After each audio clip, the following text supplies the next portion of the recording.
We'll see. How to get the last piece. Yeah.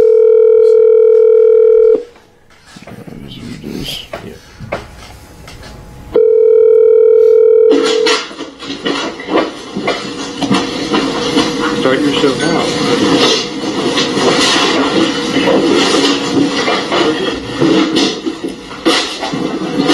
Oh, your YouTube has to be muted. I forgot. Sorry. I was like, it's not coming from me. What the fuck? Your show will go live in 5 seconds. 4, 3, 2, 1.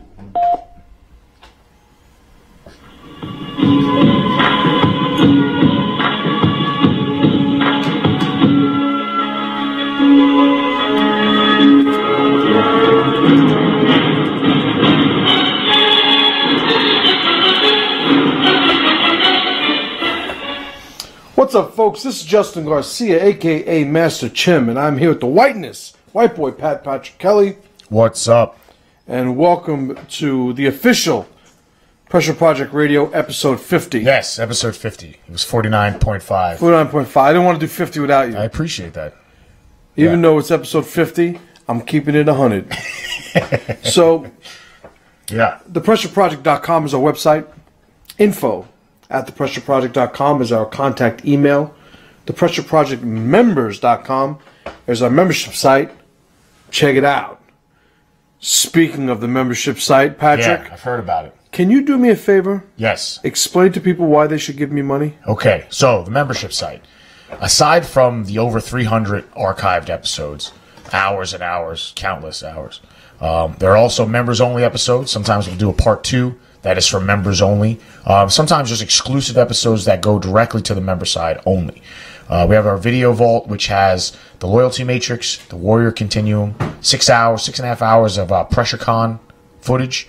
Some of that stuff on the PressureCon, amazing. Like it's been used quite a bit for various purposes, but the PressureCon footage is awesome.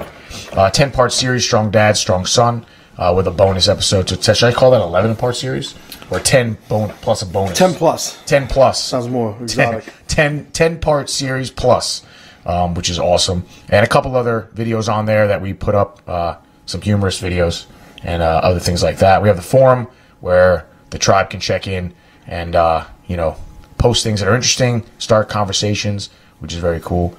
And, yeah, so if you want to make it happen, a lot of stuff on there. It's $9.99 per month. It's $50 for 6 months, $90 for a year, and $150 for 2 years, which includes a Pressure Project official t-shirt and a shout-out on a live episode. You can choose not to have a shout-out if you so want, or it could just be your first name if you want to remain anonymous. Did any of the guys that did it this week want a shout-out? No. Negative. All right, well, I want to give a shout-out to my man, Melvin Foster. Yeah. Melvin Foster, I'm going to move this because I'm too fucking lazy to get up, has a new brand, a new apparel brand. Actually, no, we have Ken. First name, Ken. Ken. Shout out to Ken. Shout out to Ken. Thank you for interrupting. Yes. I was in the middle of doing something and you just cut it off. I have autism. You're going to have a hole in your fucking head eventually. Ken, thank you for your membership. So, okay. Melvin, you see what I'm dealing with. Back to Melvin. So, Honor and Culture is the brand that Melvin formed. Didn't work. So, shout out to him. He sent Pat and I some pretty cool Death Before Dishonored t-shirts. Yeah, awesome. Which are pretty cool. So, pretty grateful for that. So, thank you, Melvin. And you guys should go check that out. Honor and Culture is the name of the brand, which I am all about. So, it's a good thing. All right, so we're live on YouTube. We're also live on Blog Talk Radio. The call-in number for Blog Talk Radio is 347-855-8999.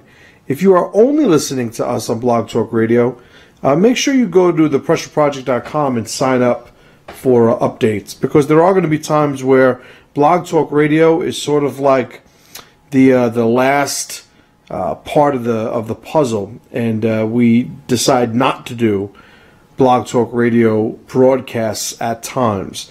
the main motivation for doing Blog Talk Radio was to get the call-in number. Yeah. Right? But a lot of times we don't need it, so we don't use it. We tend to do YouTube a little bit more.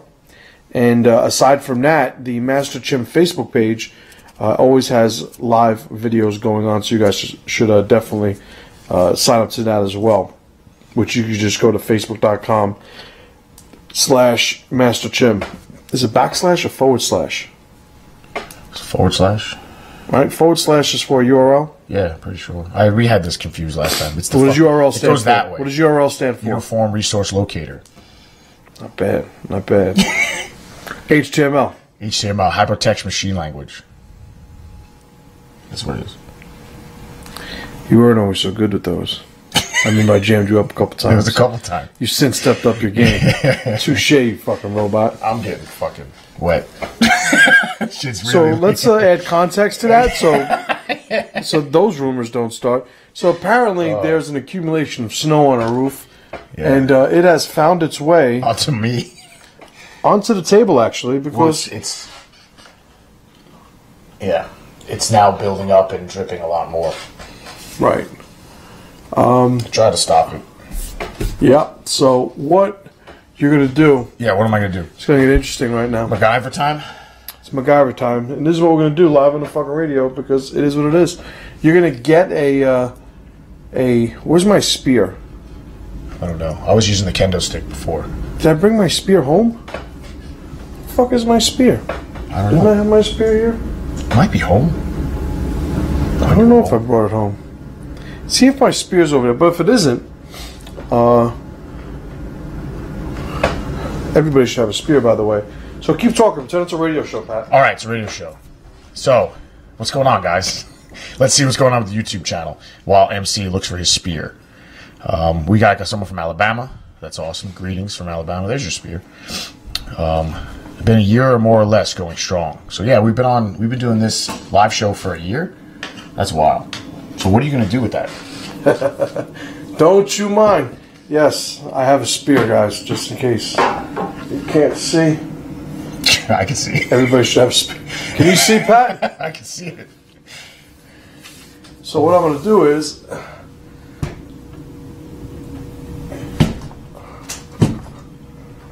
I'm going to open it up and just let that shit happen. There we go. That's the sweet spot right there. I'm going to use the opposite end of my spear. Does it look? It's not dripping anymore. Well, that wouldn't have done that. It's just probably rerouting it. But there we go.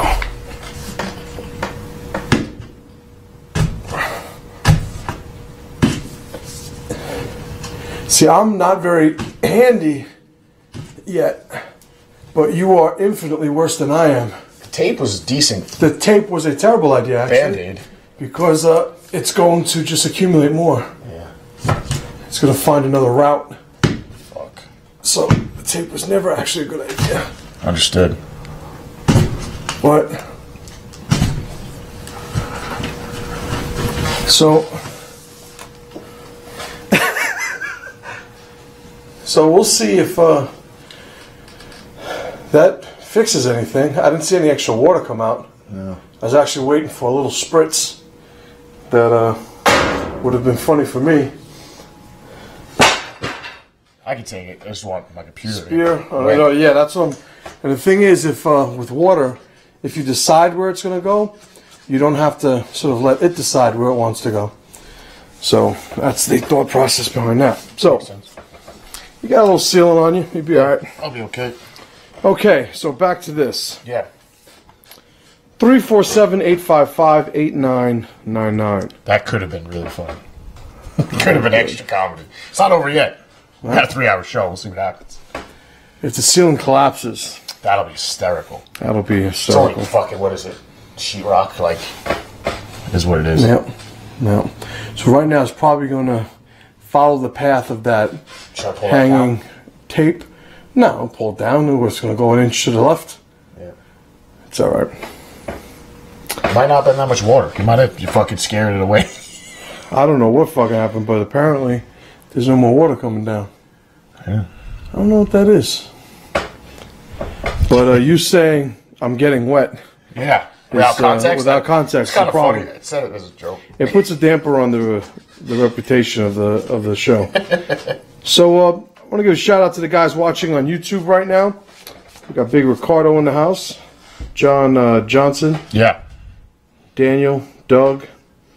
It's always good seeing familiar faces. We got a couple things I wanted to talk about today. Cool. First, I wanted to talk about Joy Villa. The one with the dress. Or Joy Villa, if she's spick. But she had the dress. She's the young lady with the dress, the singer. Yeah. What does she do? I've never heard her stuff before. It's not that good. You're probably not missing anything.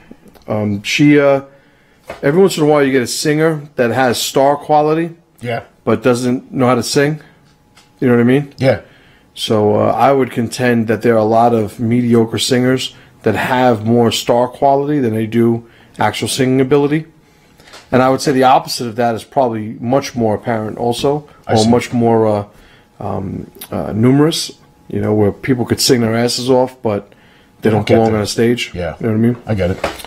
But I listened to her music because I would, thought process, I'm sure a lot of people that lean a little bit more right were thinking the same with me, in that they would love if the music that she did was actually good, but I get it.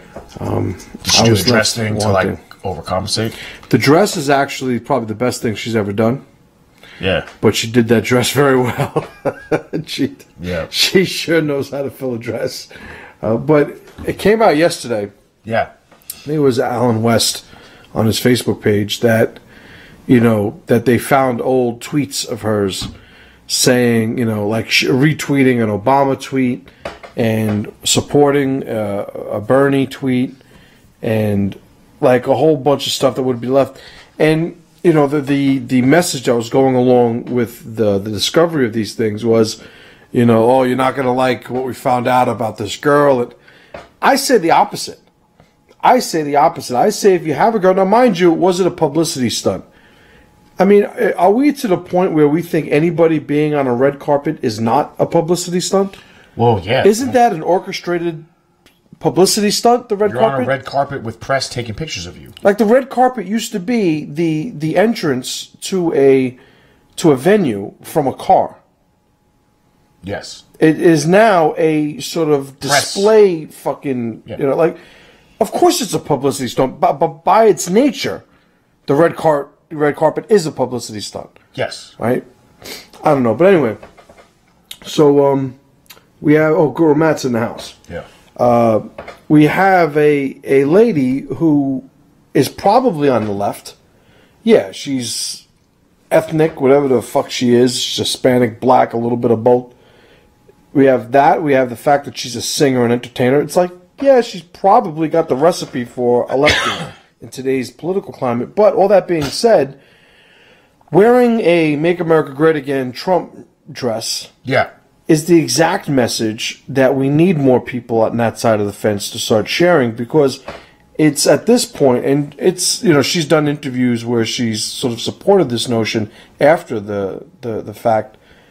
We should all be finding a middle ground at this point. We should all be sort of, like, if you are somebody who's an American citizen and is not rooting for Trump's success, by definition, you are being anti-American. 100%. Now, I'm not saying you have to agree with Trump, like Trump. If he does something that you don't agree with, that obviously doesn't fall into what you would categorize as his being successful. So whatever your definition of Trump being successful is, why you wouldn't pull for that, cheer for that at this point at least, is an exercise in anti-American identity, I would say. Correct. Criticism, like we used to criticize Obama when he would fuck up, but I never wanted Obama to fail the country. It was really the opposite. Whenever he would do something fucked up, you'd be like, oh, Jesus Christ, what the fuck is it with this guy? Yeah. But like to want him to fail, like his plans to fail, that's not good. Mm-hmm. Doesn't make any sense. The good analogy I heard was like if you're on a plane and you want the captain to fucking fail. Right. It's like you're on the plane. If the captain fails, you all die. By the way, that doesn't make any sense. And I tell you right now, like Trump, is there anything he's doing that's fucked up to me? Like, are there any negatives? You get off of Twitter, President Trump. Yeah. Like, fuck, man. Like, it's not working you're funny. A lot of times you're funny. It's very hysterical. entertaining, but get off of fucking Twitter. Is he really the one doing it? Does he have people that do it? He has to. Well, it doesn't matter at this point. You know, Just it's curious. It's though, all a. I doubt he's the one that physically does it. physically does it. Is he dictating it? Probably. All caps. Fuck her! Exclamation point! Exclamation point! Yeah, it's pretty fucking ridiculous. Yeah. The doctor asked if we're taking calls. We are taking calls. Yeah. But yeah, you know, so like looking at Trump, he doesn't get a pass on everything. You know, all he's ever represented was a good idea, you know, moving in the right direction. But he's not infallible. He's not somebody that, you know, gets a free pass for everything he does. You know, there's people on the left pointing out things that they don't like already. One of the things, you know, a common ground to find one would be his use of Twitter. Like, if they're saying, you know, he shouldn't fucking be on Twitter, like, I'll sit there and I'll go, yeah, you know what, I agree with you. Yeah. I agree with you. You know, every once in a while, it's good to get the word out. It's good to cut out the middleman. But strategically, not emotionally, not in a reactionary way. You know, but... Yes, you know, I agree with that 100%. You know, but I could agree when there's common ground. With Obama, I could agree when he did something right. I mean, as soon as I find out something that he did that I liked, like, I'll be the first one to agree with it. In the beginning, he did a couple things that were okay. Like what? Like when he banned travel from certain places. So he did some things. That speech that he gave as a senator when he talks about the fact that we can't have illegal immigrants coming in this country and taking jobs from Americans. You know, yeah, go Obama. Yeah. You know, but I think at this point, if Trump eats a peanut butter jelly sandwich, there are people that are going to say peanut butter jelly sandwich is a fascist now. They are. They're racist. Actually, signs of oppression. That was the favorite sandwich of the fascists. The peanut butter and jelly. I just like peanut butter. I don't want jelly on my sandwich. You like jelly on your sandwich? I just like peanut butter by itself. And sometimes Nutella. I put Nutella on it. So, what I do is thin layer of peanut butter. Nice layer of mutton. When the mutton's nice and lean. Thin layer of peanut butter. Okay. Shitload of jelly. You like a lot of jelly. I do, but it can't be like a lump in the middle. I get it, guys. I don't even know. Like where the bread is like the areola and the jelly's the nipple. Yeah, like, I don't like when people do that shit. I don't even like Don't jelly. give me a fucking jelly nipple sandwich. What kind of jelly is there? I used to like grape. My wife started getting strawberry. Okay. Now I can barely stomach grape jelly. I grew up on grape jelly. Wow. Okay. Strawberry jelly, specifically strawberry preserves. Which is different. Yeah. It has like chunks of it in there, right? Like real fruit. Is that the difference? I guess. I don't fucking know. It just tastes better at this point. Yeah. Peanut butter. But, so that's the deal right there. The peanut butter, thinly spread across. I mean, ideally both pieces of bread. But I'm not a. I get it. I'm not a Nazi. Yeah. I think that's the phrase, right? Yeah. I cut mine into the shape of a swastika before I eat it. Did you see? Speaking of Jews, the Sarah Silverman. Did you see Sarah Silverman? Now, was she joking or was she serious? She's not allowed. She doesn't get a pass anymore. That's the whole thing. That's the thing. You can't be a comedian, right? That's when you have ovaries. You can't be a comedian. Comedian, get it? Yeah. And expect to be taken seriously politically, and then sort of switch gears and be funny again. But be funny when you're not taken seriously or when you fuck up. Yeah. Obviously, we're referring to her looking at and sharing on social media pictures of like construction markings on sidewalks and saying that they were swastikas, saying that they were poorly designed or poorly drawn swastikas. Yeah, because they're not swastikas. Yeah. By the way, the letter C is a poorly drawn letter O. You know, like, or it's just a C, and it has nothing to do with the letter O. You know what I mean? Yeah, and even if she was joking or being sarcastic, she's ruined her credibility, like you said. So that joke might have been funny before she said stupid shit, but now she doesn't get a pass. Like, you're right, you know. Yeah, it's frustrating dealing with a lot of those people on the left that are just so fucking emotional. Yeah. There was the lady. Did you see that interview with the little psycho communist lady from California?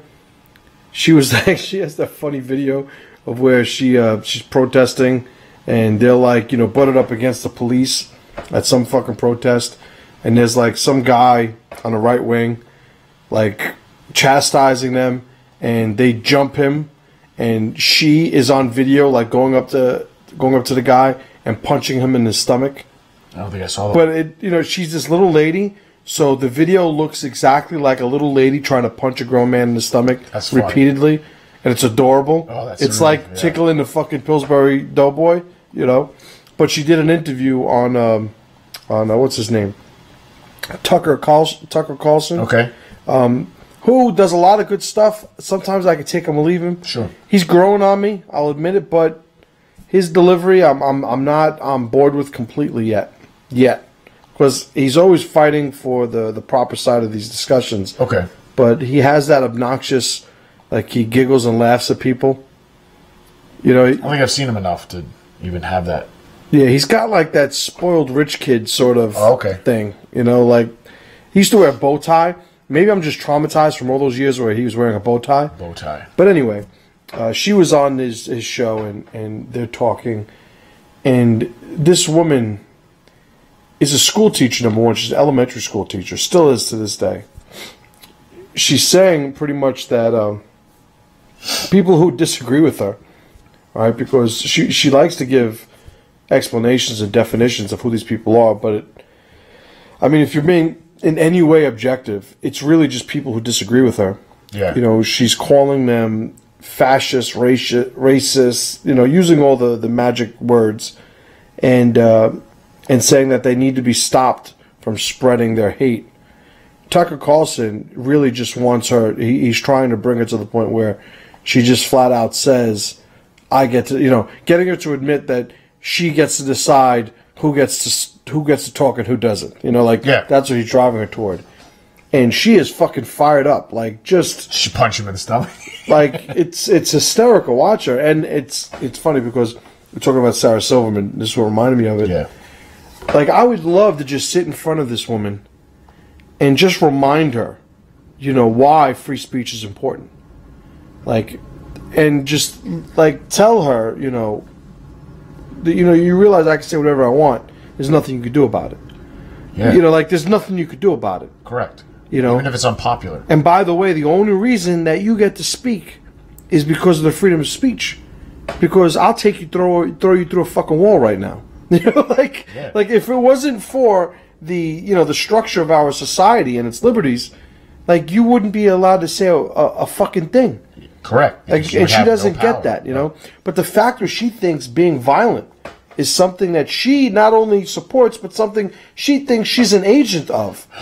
It's hysterical. Is the height of delusion. Like, like, when you see her, you got to find a video where she's punched. See if you can find it. Where she's punching the guy in the stomach. Punching the guy in the stomach. It is fucking hysterical. You know, and the guy's looking at the cops, like the line of cops, and, you know, they're following their orders, you know, whatever the fuck they were. Yeah. And the guy's, like, looking at the cops, and he's like, you guys fucking, you're going to let them do this? Like, he's getting hit by these people. Yeah. Eventually, the cops are all in riot gear. Fine, don't worry about it. The cops are all in riot. I'm talking to the crowd. I want you to focus. I'm listening to you. I can do both. Okay. You know, the cops are in riot gear. You know, they're probably just creating a barrier that they don't want the crowd to cross over on. But eventually, they come and surround the guy and push everybody back. They push that lady back, which is fucking hysterical. And, what's her name? Does she have a name? What's her name? Little commie bitch. We got a call. I'm gonna find. You look that up. It's you know, By Any Means Necessary is her group. Okay. Yeah. What's up? You're on the air. Who am I speaking with? Landon Woodward. What's up, man? Landon, what's going on, brother, man? How you doing? What can I do for you? Good, good. I just want to talk about martial arts, man. Hey, fuck it. You know what? We'll put commies on the shelf for a second. Let's get it. I fucked around in the weight room for maybe 4 or 5 years. I'm 21 now. And I'm from a small rural area in southern Illinois. And I'm stationed out here in Virginia. I'm in the Navy. And there's a shitload of jiu-jitsu schools and Muay Thai schools out here. And I really want to get into jiu-jitsu and compete because, well, I think it'd be good for me. And, yeah. I mean, what do you got for me on that? In Virginia, you by Virginia Beach? Absolutely, yes. So in Virginia Beach, we got the Quintons. What's the name of the Quinton School? Urban Quinton School. I can look it up. I don't know the name of the school. I'm gonna look it up. I got my. There's a couple different options there. I got a good friend of mine, Irvin Quinton, who I'm gonna look up his name right now. Impact Martial Arts. So if you go to Impact, yep, Impact, okay. like a Steven Seagal fucking movie title, Impact Yeah. Martial Arts. You got that. You got Gustavo Machado School is down there. Another friend of mine. Two very good schools. Gustavo's more jiu-jitsu, primarily, based. Irvin School has Muay Thai. His son Gino, is an MMA competitor, so they got an MMA program, in the school. But yeah, a bunch of good options, Sweet. Now, what have you done at all? Have you wrestled at all? No, I wanted to in high school. I don't know. I was different back then. I didn't really didn't have any aspirations to do anything like this back then. But since I've gotten away from home, I really want to compete and do something special like that. Yeah, no, absolutely. Everybody should, especially given your current career. It's kind of congruent, Yeah. Very good. What are you doing in the Navy? I'm in security. I'm in security. Okay. Only it's not my set job. I only went into this TAD, which is temporarily assignment duty. But I've been in it for almost a year and a half. And, I mean, the ship that I'm on, the command, it's not completely active. So I just do a whole lot of nothing, basically. Sit around and do nothing, but I have to, be ready to do anything, which, I mean, I've gotten used to it. And, how long is your I guess enlistment for, your commitment to the Navy? 4 years. I got 2 more left. Right. What are you going to do? Are you going to re-up or are you going to move on? No. I'm going to get out and I'm going to go back home to Illinois and go to welding school and see when I get. I'll be about like 2019. Right. And go to welding school and just see where I go from there. Probably try to continue with martial arts. So. You got where in Illinois are you? Like about a couple hours east from St. Louis, that general area. You know where Evansville, Indiana is? Yeah, I've heard of it. Yeah. Yeah, just west from there, about an hour or two. Really rural area. I went to a high school of 150 people. Yep, that's pretty fucking rural. Yeah, even the Amish call it barren. Right. My dad, he was a Marine in Desert Storm, and he was a reservist though. He was infantry, and he pretty much is. I'm doing the same shit he did. I just stay in security, and that's basically what he did when he got out there to Kuwait. Right. And my mom, she ended up homeschooling me and my brothers. I'm the oldest of 3 boys. Okay. And I was homeschooled up till about like 15. And I mean, I wish I just would have went to public school. Like I had one solid buddy to that time, and me and my brother, we just kind of shared friends. But I mean, my dad, like, looking back on it now, like, I hated the guy, but he taught us all about work, right. And that's very important. But is he not around anymore? You said hated. Much. Dad's still around. Yeah. Oh, yeah. Okay. You just don't hate him anymore. No. There were like 2 or 3 times where he told, me and my brothers, my mom, he was leaving and not coming back. But I don't know, him and my mom, they finally worked things out, and Right. it took me a long time to give up on that. Right. Hating the guy. Right. Tell me about the homeschool process. So you said you would have rather gone to school. Was that because you just didn't have a lot of friends? Yeah, absolutely.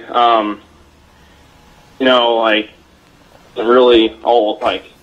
really like my mom a whole lot, because we called her Hitler, me and my brothers, and she was on ass every day, making sure we knew our shit, and she fucking put aside her dental assistant job to teach us, and but I mean, I wish I would have went to public school, because I would have gotten into sports and had more buddies. But I mean, looking back on it now, I'm way ahead of all those guys that I didn't necessarily grow up with, but the guys that I ended up going to high school with. I'm ahead of all those motherfuckers. Like, right. A couple of them joined the military, and a lot of them are just still home, fucking jerking off, not doing anything. Right, right. So now, the homeschool, what was your mother's motivation for homeschooling? I still wonder about that, but I think I have it narrowed down to, she wanted to not shelter us, but protect us a little bit. She made the claim that that the teachers didn't really care if the students really learned or not. Like, there were kids that were going to the next grade and not really knowing how to read that well. I don't know which grade level you're supposed to learn how to read in, like 4th or 5th. I don't fucking know. Earlier than that has to be, right? My kids have been reading since 3. Yeah. And I think that was the reason. She just didn't think they'd be able to do a good job. Yeah. Right. So as you got older, what did you find out? Like, where were you academically? Like, as far as that whole thing, were you advanced compared to your aged peers? I'd say it was about the same, really. Mm-hmm. I mean, I'm like, English is my best. I'm pretty good at English, like spelling. I can do that really easily. I mean, that was never hard, but I mean, like, math has always been never really good at math, but my brother was good at math. He sucked at English, so. Right. And then the youngest brother, he's just kind of a mix of me and him, me and my the middle brother. How old are your brothers? The middle brother, he just turned 20 in January, and the youngest, he's 13 now. So. Oh, okay. So is he still being homeschooled? No. He's been in public school for a couple years now. I don't remember which year he started. Oh, okay. So your mother basically did it out of what she saw as a necessity, not necessarily a philosophical decision. Yeah. Right. And your father's still around now, yeah? Yes. All right. So everything's going all right at the home front then. Absolutely. All right, that's good. That's good. Yeah, there were some. See, when I enlisted, I was worried. Like, I helped them out a lot. My parents, I helped them out as much as I could because I knew I was leaving. So, helped them out any way I could. I really didn't go out on the weekends because, I was enlisting, so I wanted to keep my nose clean. Sure. And I left, and I was thinking, man, I hope they don't bother me. I hope they understand, or my mom mainly understands that, like, I got to do this for me, and I can't I can't be there anymore, Right. And she needs to understand that. Well, something really bad happened when I got to Pennsylvania. After Navy boot camp is in Great Lakes, Chicago. And then after that, depending on your whatever you sign as what job, I got sent to Pensacola, Florida, and spent like 5 months out there. and for school. And I got a call one day, and my mom was saying that she was hiding under my bed because the neighbor's husband had walked into my house, our house. He knew my dad was gone, looking for my mom. Really? And he wasn't wanting just to talk. And he had sent her texts saying, like, I'm going to come get you, and where you at? And he would stalk her when she's out running, and a lot of creepy shit. So, like, I'm getting told this. I'm just hanging out with a buddy. We're fucking, shooting pool, hanging out, and I get this call, and man, I was ready for someone to die, Sure. And where were your brothers when this happened? And I'd say the youngest was probably, I don't remember, he was at a friend's house, and my brother was off doing whatever, partying, doing stupid shit. And my dad, the only reason my dad kept this guy around is because my dad, I think his hand was fucked up at the time, and he needed help doing some work around the house. So, like, this guy would just fucking come over. He just came over, and he knew, like, my dad wasn't going to think of anything different. But, yeah, like, my dad never did anything about it, and that still bothers me today. And yeah, well, that's fucked up. It should bother you. It should bother your mother, too.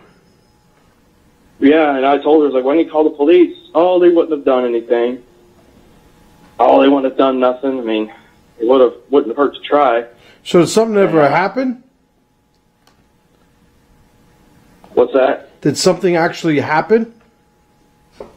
No, he just, he came into the house when she was on the phone with me, and we have a boxer, and he didn't tear into him, but, he fucking barked at him real good, and he left the house. But the crazy thing, he just lives right down the fucking road from the house. When I'm on leave, I drive by his house, and I used to work for his wife. I used to work at a pig farm right down the road, and I used to work for this fucking wife, and I see this guy every day, and it drives me crazy knowing that dude could have raped my fucking mom, and that just drives me fucking crazy.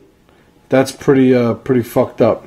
That's pretty fucked up. I got to tell you, it's it seems like there's a lot of people to blame. Obviously, your father's one of them. Your mother's culpable to a certain extent. Your brother, your 20-year-old brother, like, he had to be at least 18 when that happened, right? Yeah. Like, it's a lot of people that are supposed to step up and handle that before it gets to you, given your situation at the time. But it is what it is. But Landon, I'm going to let you go. I appreciate you sharing that. Pretty interesting stuff. Also, I like hearing about people that went through the homeschool process. So that's some extra stuff that you got to share. But I'll tell you, look up my man Irvin at Impact Martial Arts. Check him out. If he's not around or it's not a flavor that you're comfortable with, check out Gustavo Machado. Both of them very, very good schools. All right, brother man? All right, sir. Appreciate it. Thanks for the call. That was interesting. That was an assorted collection of information. Yeah. So pretty cool that he's down at Virginia Beach. If you started training with Irvin, it'd be cool. That'd be awesome. I know. But yeah, imagine going away and your mother calling you and saying the neighbors in the house. That's just fucking crazy. Yeah, that's fucking insane. That is fucking insane. Stonewall Arms says, "Holy dirty laundry." All right, you found the video I saw. Yeah, I found it. Did you lose it? No, I have it. I just had to change some things around because I was having some technical issues. It was fucking with the feed. Oh, with the YouTube feed? Yeah, it was fucking with the feed. So I switched and opened it in a different way. You know what it is? You ever think it's just that piece of shit computer you have? This thing's getting old. You should get a good PC. No way. I need a new one of these. That's a good PC. A PC. This is like 2012. PCs talk to everybody. Fuck PCs. I'm not into that. Didn't you get a replacement? Didn't that was 2012? Yeah, that was a while ago. Holy shit! So sometimes I've been noticing some RAM shit. I have to do some magic. Yeah. And yeah, so well, it's getting there. Usually, you notice when people start ramming shit. You got it up? Yeah. Yeah, because I don't see it on your computer. It's right here. It's loading. So no. No, it's not ready. Already. Yeah. So it is it's a curious situation. Talking about a landed that just called in. You know, the one thing that he takes from the homeschool experience is that he wished he went to school so he could have participated more and stuff. Yeah. And a lot of times that's the major criticism that people have. And you know, I'd imagine it's got to be legitimate if it's not taken care of. But that's one of the things that is probably the easiest to resolve in homeschooling is the socialization thing. Yeah. You know, getting somebody around kids. It sounds like there was a lot going on in his house, you know, growing up. So it might not have been just an easy thing to address, you know, given that everything that he was describing. But you know, he said his father said multiple times that he was going to leave. Like, how'd that conversation go? You know. True. I have it. It's like, hey, Dad, how you doing? He's like, you know, I'm leaving. I'll fucking leave. Yeah. Fucking tell me. Don't ask me how I'm doing. Go get milk. I'm out of here. At what point do you want to start this? Like, what's wrong with the beginning? Is it really long or something? that's not the real long. They're like the news people are talking, and then this guy's walking with the flag. Someone grabs his flag. Cue that guy. Yeah, that's the guy. That's the guy where it starts. All right. That's the guy that gets punched. All right, so here's the video I was talking about with that Yvette. Somebody wrote it. Yvette Falarka. Yeah. You want audio? Yeah, let's fucking listen to the video. Sees them, he calls him over. One protester takes his flag, another is that crazy bitch? And No. that's when the man She starts comes in swinging next. his flagpole at protesters. Later, he walks over to law enforcement standing nearby. Yeah. That's when King Middle School teacher and anti-neo-Nazi protest organizer Pause it. over, yelling profanities, telling him Anti-neo-Nazi protester. Yes. Like, you don't get to call yourself an anti-neo-Nazi protester. If I walk or listen to this. Yes. Let's hear it. You got a guy who's fucking he's a ninja. Okay. I don't know. Fucking that's what my fucking brain gave me. Ninja. He's a ninja and he's at a ninja rally, Yes. right? And that's no like special talk fact, anything black, right? You're just talking about Straight ninjas. legit ninjas. Straight ninjas, not gay ninjas. So he's at a ninja rally, and I go there, and I fucking argue with and punch one of them in the face. Yes. It doesn't make me a anti-ninja person. Like, it doesn't make me anything other than what I actually am. So, them identifying her as some neo-Nazi, you know, antagonist or like, you know, neo-Nazi against neo-Nazis. She's a neo-Nazi, anti-neo-Nazi superhero. Like, number one, like, is this guy a neo-Nazi? Has that been established? Because when you start saying this is a neo-Nazi, anti-neo-Nazi guy, what you're doing is you're recruiting a component of your viewership to immediately take her side. Of course. Who's a neo-Nazi? Like, it's so fucking irresponsible. I'm sorry, but keep it going. to get off the streets. He holds his hands up. She starts punching at his stomach, and then it gets Look at ugly, that. with law enforcement intervening only after the man is down on the ground. They push her, one of them like Later with a that day, baton. Yvette and other protesters celebrated on the steps of the Capitol. One was heard in this Periscope video saying, What's been getting me is the fact the cops actually let us get you in. They've never done that in the past. They usually are accosting us before we even try. On Sunday, Yvette told reporters this. So we have a right to self-defense, we have an obligation to that, and that is why we have to shut them down by any means necessary. Is violence the answer to stop Nazis? The Nazis are the violent ones, we have a right to defend ourselves. It's on her But this head. video suggests Yvette also went on the offensive at one point. With both sides bloodied and bruised, police and CHP are still investigating. We can't stress enough that there was damage on both sides, multiple people injured, some of them stabbed. I called Yvette to ask her about this new video because yesterday she told me everything that happened was in self-defense, but she did not respond to my Yeah, this is like, I've been saying it for a long time, Pat. You usually hear when I do say it. You know, if somebody steps over the line, they deserve to get smashed. Yeah. If somebody is protesting, right, and this is what is lost in a lot of these conversations, because a lot of these people are so fucking just spoiled that they're disconnected to the inner workings of what actually happens. Looks like a bird shit all over you, by the way. Yeah. Well, it's still dripping. What the fuck? Like, how do you just look at that and not do anything about it? It's left. What am I going to do? It looks like bird shit. It does. Maybe there's a bird in the roof. Looks like you just did bird porn. There's a bird in the roof. And did that happen after I plugged the hole? That happened? Yes. Yeah, so it's... You're right. I'm easing it, yes. So, anyway, getting back to this. So you got these people who, they disagree with another group. And they get so frustrated that they start validating their violent intentions. Yeah. You know, this guy needs to get punched in his face. This group needs to get punched in their face. Well, it's a slippery slope.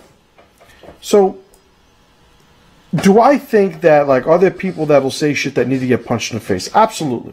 You know, I don't let the law, you know, dictate my morality, but I understand the context of my actions within the scope of the law. I understand that although I may say this guy needs to get punched in the face, if I were to do it, I'm going to get... Are you getting... Is it falling on you as I'm talking? Yeah, of course. This whole time, I just stopped caring. What the fuck? Yeah, that's terrible. Yeah, I just stopped paying attention to it. All right, well... Just making sure. As long as it's not hitting the... Because I'm talking to you, and I'm seeing water fall on you. It's fucking me up. It's been happening. You know, very selfish of me. It's been like, I'm criticizing you for letting this just drip on you. It's been happening the whole time. Yeah, it's becoming like... I'm just trying, like, I don't want it to go on the fucking thing. Like, that's what I was trying to avoid. I can just back up and it'll hit the ground. You know what you should do? This is what we're going to do. Trying to absorb the water. All right, we got to... We're dealing with a lot of shit here, guys. Next? What's the next plan? So, I'm going to open it up. More spear? More spear. Great. More spear. All right, this is what we're going to do. Okay. I'm going to fucking break all the equipment. 50th episode. Extravaganza. All right, so what do you want me to do? Just sit here? Just sit there. Okay. I'm not going to look up either. I'm going to watch what happens to me on the video. As long as it doesn't hit my computer. I'm just going to do this. All right, so...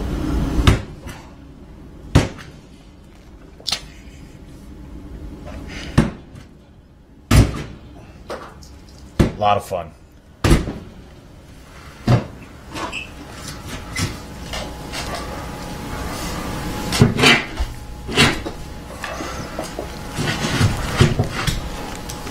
All right. It feels... So what do you think? I think that we need to clear that shit. Keep talking to them. Yeah, sorry. Yeah, so we have a drip in the ceiling. MC stabbing it with a spear. It's fucking a lot of fun. Shit's landed on my head. But we'll be okay. Answer questions. Let's see. Who has questions for me? Nothing wrong. Let's go. Let's go back. Yeah, it's all right. I'll take the water. I was just gonna let it drip on me. But let's see. Ninja rally in an empty park. Nothing wrong with being a Nazi. Nazis fought against the same scum. Nothing wrong except killing millions of wanted a pure breed of people. True. Get a sock. It's a good idea to get a sock. I put tape on it, but it didn't work at all. Hello from Argentina. Awesome. Got some Argentina people.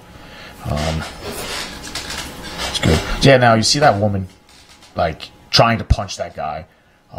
It's ridiculous. She's in a situation where if someone wanted to actually physically attack her, she would have no defense for that. But she feels entitled to hit people. It's ridiculous, stupid. And what could happen to her is, unprotected, she doesn't get to exist anymore. Like, that's what happens. That's just a fact of reality.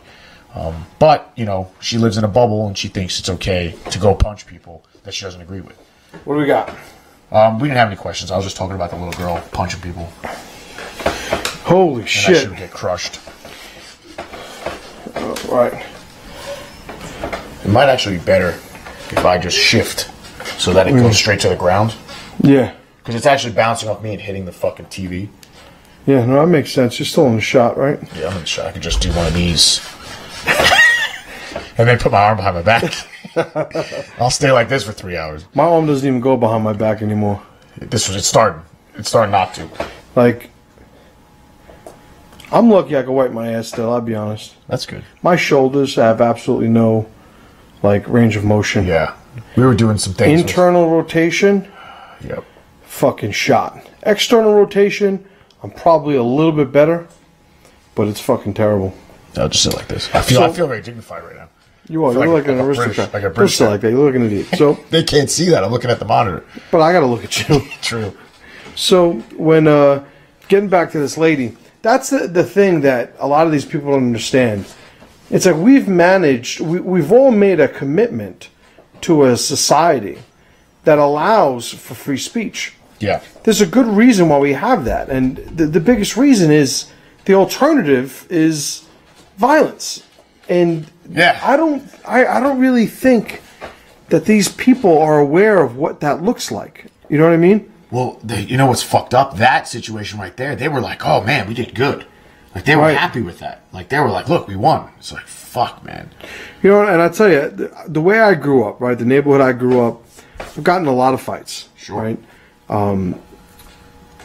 I know when I'm hearing somebody talk that's probably never been in a real fight. Yeah. You know, like, there's something to be said to, you know, to experience getting into a physical altercation with somebody else where, like, you're legitimately scared for your life and not exaggerating and assessing it that way. You know, like, I know there have been times in my life where I've gotten into fights where I'm in the middle of a fight, not sure that I'm going to live if I lose this.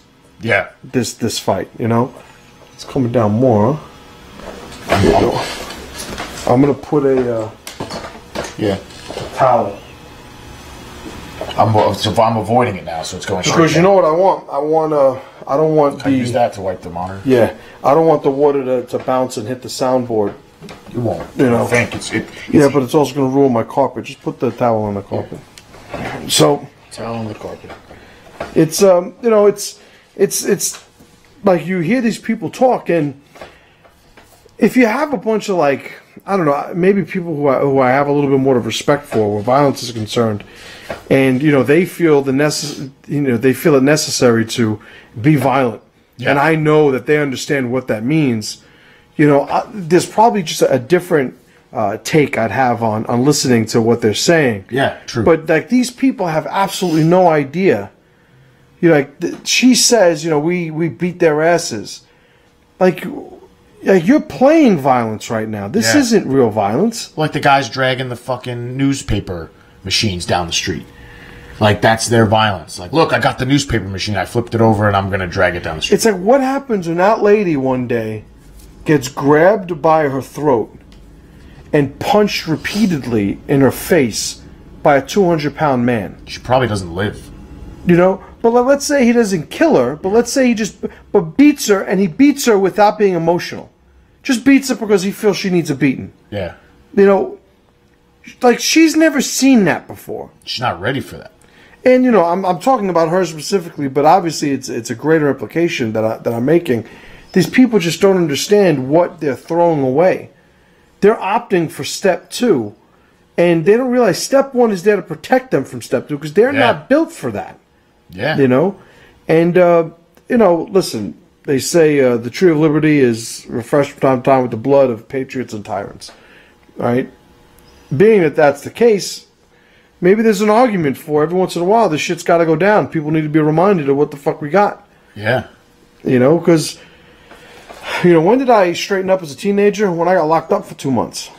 True. I got locked up for 2 months, and it was fucking terrible. It was absolutely terrible. I'm sitting there and I'm going, I can't believe that I was walking around fucking punching people in the face. Like, these are the things I was telling myself when I was locked up. Yeah. It's like, what the fuck was I doing? Yeah, I get it. Like, my worst day out there is 1,000 times better than my best day in here. Yeah. You know what I mean? But these people don't get that. No, they don't. It's like, by all means, use the processes by which, you know, we're able and we've been designed to be able to participate in liberty. Like, we have certain functions in this government, in this country, that allow us some degree of recourse, you know. But if you're to the point where you're out and you want to just attack people because you think attacking people, you know, is going to push your political agenda forward, it's like, this is something that, you know, is incompatible with the American society. It is, yeah. You know, you go to communist countries, you know, a commonality in all communist countries is the deaths of fucking millions. You know, like, they kill people who dissent. By the way, not a formula for freedom. True. You know, so there's a certain point where, you know, you're putting us in a position where we have to go there with you, you know. I don't necessarily want to go there, you know, with society. Like, you know, civil war. I'm getting to the point where we have a civil war. That's not going to be good. Put it this way. I don't want our society to move in a direction where that is a necessity. But along with that, I'll say, if there is a necessity, I'm for it 100%. Yeah. You know, I don't want to be attacked, you know, in the street. But if I am, that guy's going to get 100% of what I got to give him. You know?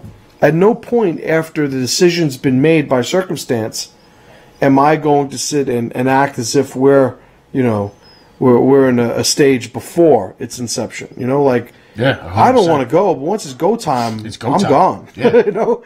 I'm there, you know? Yeah. So.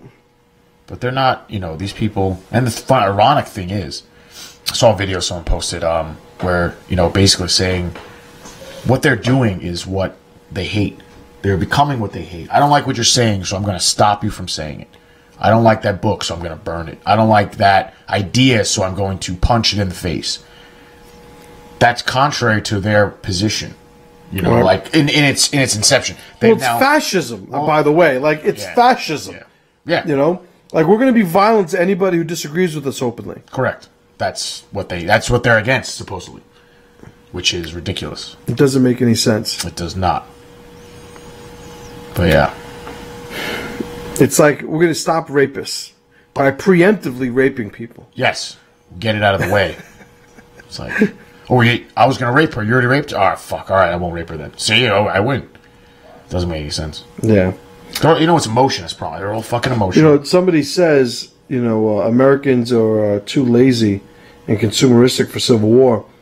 You know, I'll answer to that. You know, I'm reminded, I was having a conversation with a buddy of mine who was running around Fallujah during an incident or during a process that was occurring there a few years ago.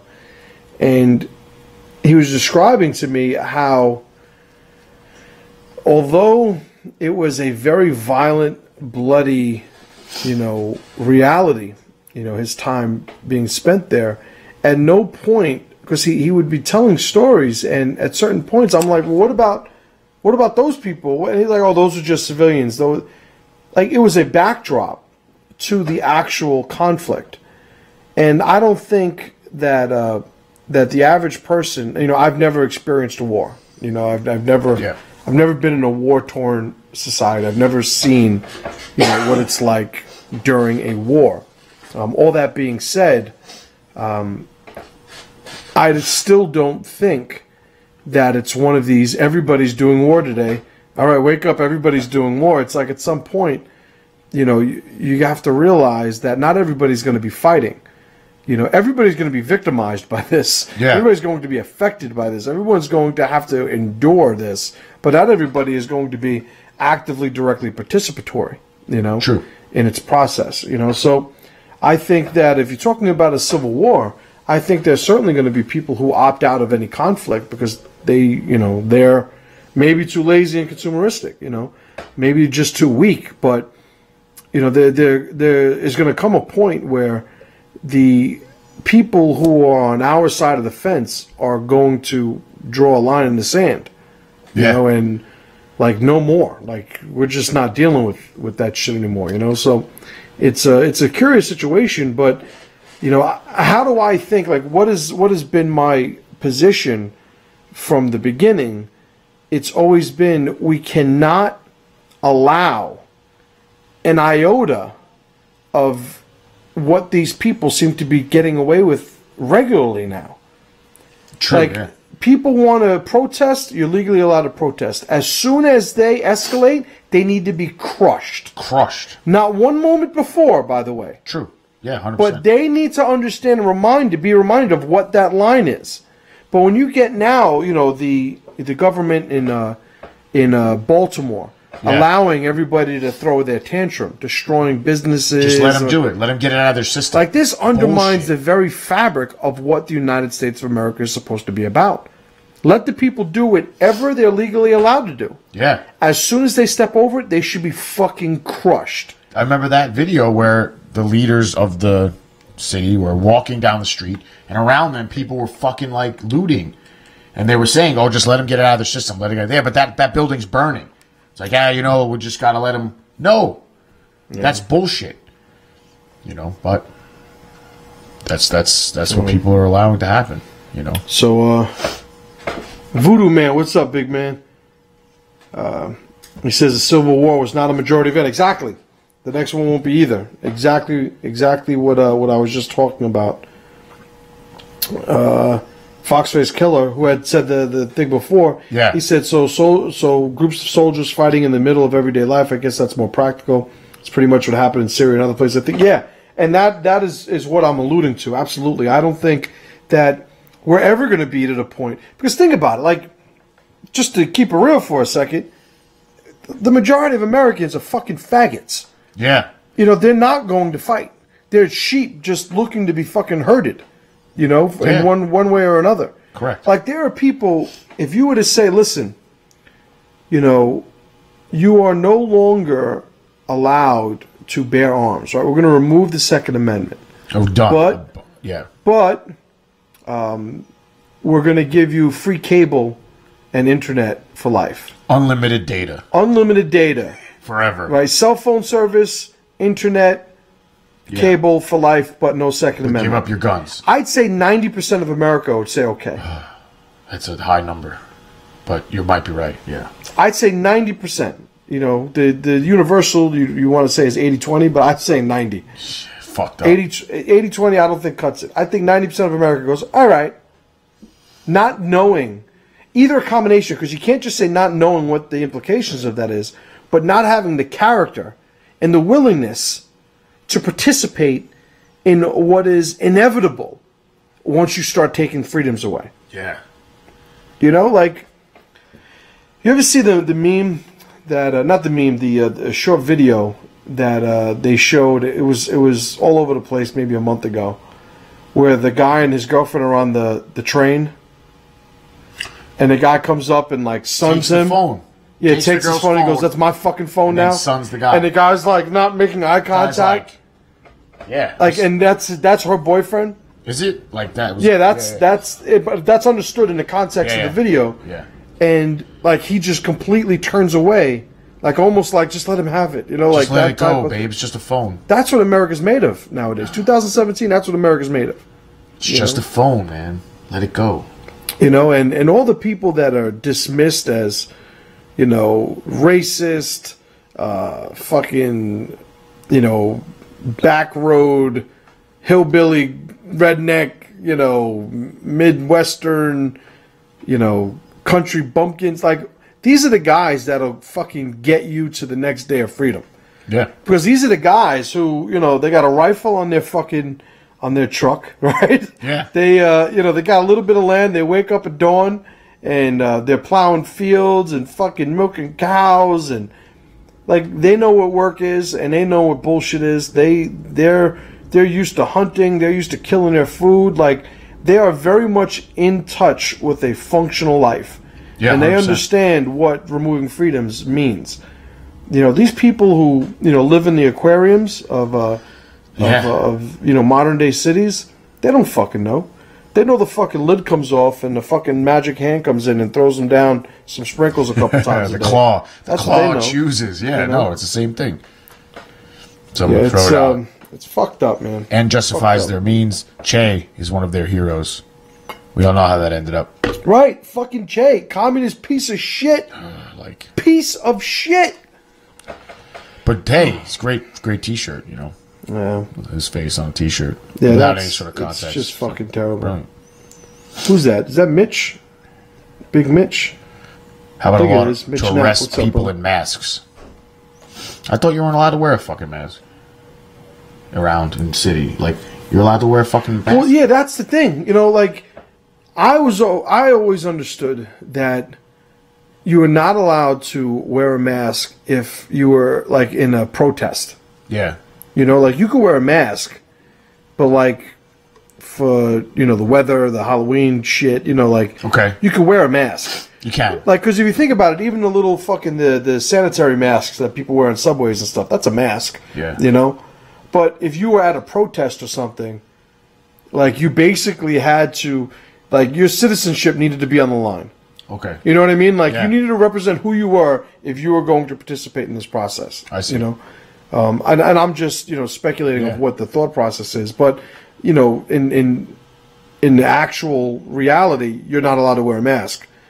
These people wearing masks, what happens is you have weak cunts in control of the government, weak cunts making decisions for the police forces, and they're just basically saying it's not worth the trouble that it's gonna cause. That's the decision that's being made. Like, let's not let there be on the news, us smashing protest. Fuck that. Let's absolutely smash these protesters and make sure that every fucking news organization sees it because they crossed the line. Yeah. Make sure that the news shows where the line was crossed and shows the response to it. But they need to get fucking smashed. I agree. I saw a bunch. Like, when I was in Philly, I saw protesters getting smashed. It was great. It was great, by the way. Yeah. I couldn't get my Wawa sub because there was a bunch of people in flex cuffs in front of it, but fuck them. Like, I saw tons of stuff. I saw cops fucking crushing people. I almost got caught up. I was just trying to get to school and back. I almost got caught up in a dead end where they, like, fucking they basically, like, corralled them all to this one street and they were gonna get them all. I was like, I had to escape because I wasn't fucking protesting. I just wanted to get my sandwich, go to school, but Philly was like a total fucking clusterfuck of people protesting the Republican National Convention at the time. Right. And, yeah, I saw a lot of people get fucked up. I saw a guy on a bike try to get cute with a cop. The cop fucking punched him right in his mouth. Knocked him off the bike. They looked at me, and I was like, yo, fucking have at it. I was like, I got no... Get him. Like, what the fuck? Handcuffed him. Like, it was great. Do me a favor. See if you could cue up that chick Yvette Falarka on Tucker Carlson. Okay.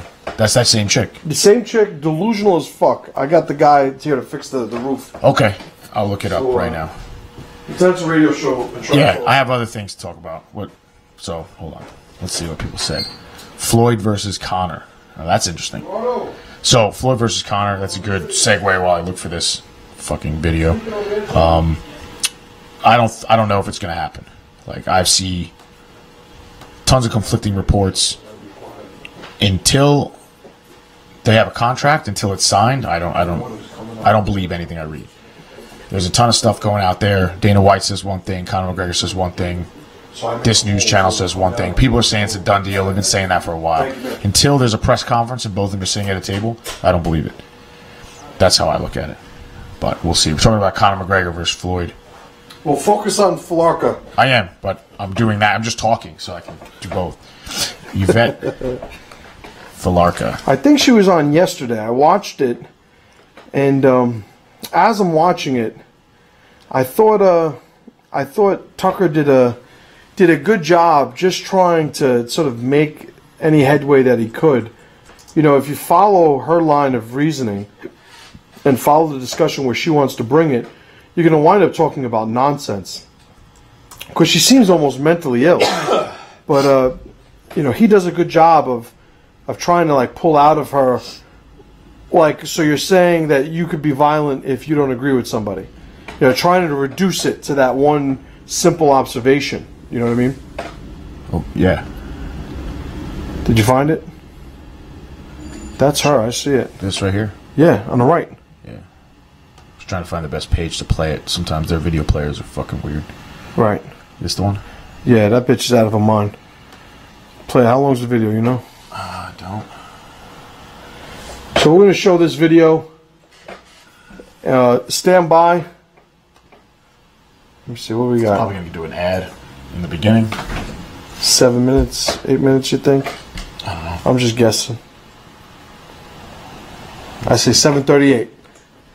I say 7:39.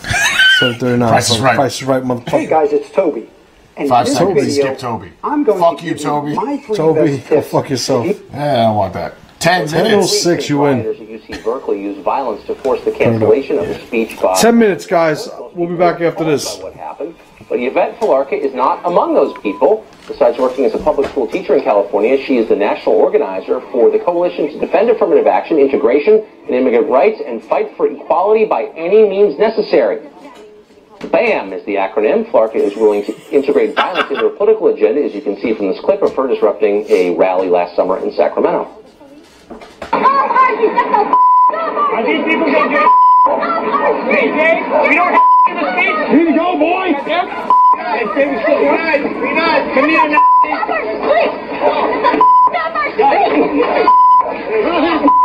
Sir, please, please.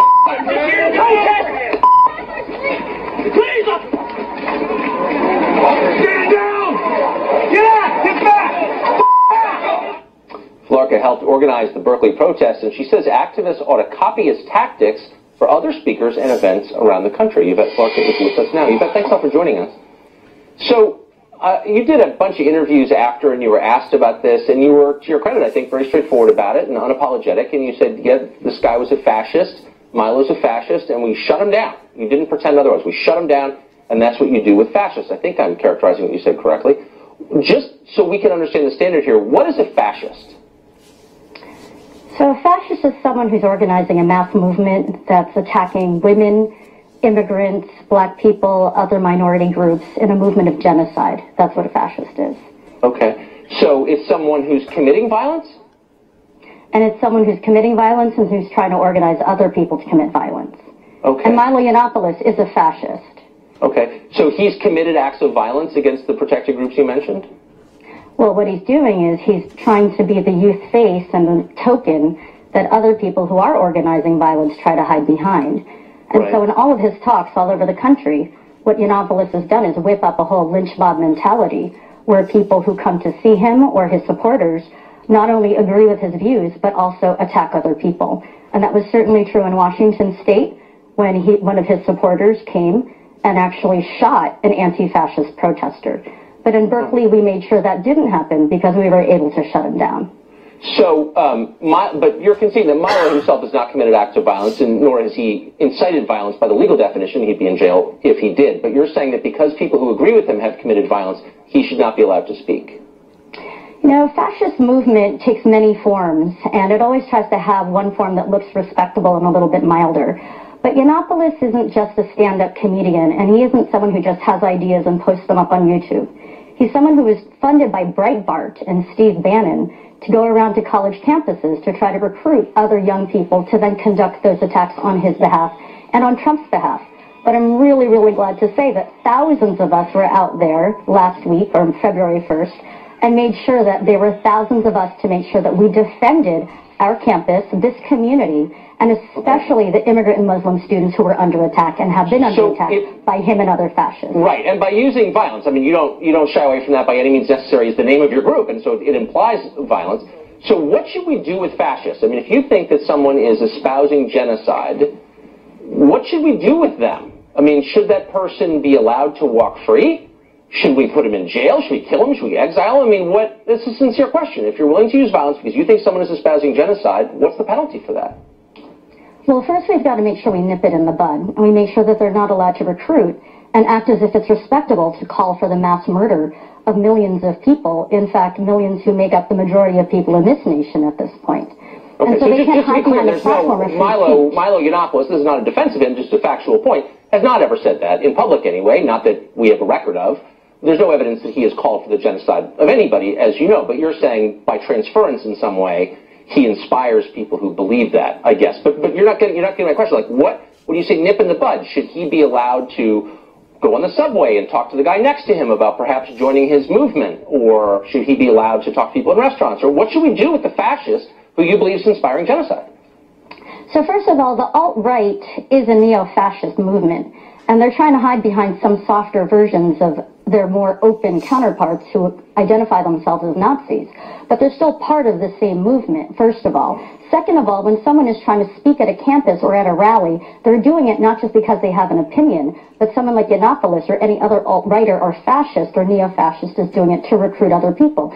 No, we don't let them recruit. And in fact, when you look back at the Holocaust and the lessons that we draw from that, we don't say, oh, well, at least we let them voice their opinion. We say never again.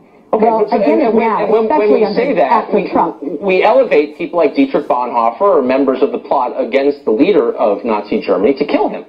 So, I mean, that was the response, of course, to the leader of that fascist movement. Most people think it was legitimate. Do you think, you're not answering my question, that people like Milo, who you've decided are fascists, should be allowed to speak in public? You said they weren't allowed to speak at Berkeley. He should not be allowed to speak in public to spread his racist and misogynistic and homophobic lies. No, he does not have the right to do that. What about when he's using his speech to whip up attacks on people? No, he doesn't have the right to do that. So and to spread lies about our humanity? No, he doesn't. Okay, so you're not allowed to say things that you think are untrue. Well, I mean, of course, in the case of Berkeley, no, that's not what I said. I didn't say you're not allowed to say things that are untrue. But if you're trying to spread racism and hostility, misogyny, rape, whip up people to lynch people, or to certainly have that mentality to rape people or to lynch them, absolutely not. And any decent human being, whether it was in a classroom or at a restaurant, if they heard someone doing that, would turn around and tell them, you need to stop talking. You are not welcome here. This is not a safe environment. You need to go. Well, that's what we did at UC Berkeley, and that was a good thing. Hit them or set fires. So you're a middle school teacher, which may surprise some of our students, or rather some of our viewers, that you have students. The First Amendment was always kind of the cornerstone of American civic life, the idea that you have the right to say something that other people may vehemently disagree with, but you have that right. It's enshrined in the Bill of Rights. Do you teach that to your students? The First Amendment is about free speech, but that's not an abstraction. And if there was someone in my classroom who was espousing rape or genocide or attacks on Muslims, I would certainly make sure that I stood up for the rest of my students and told them they need to stop. And if they refused to, they would need to leave.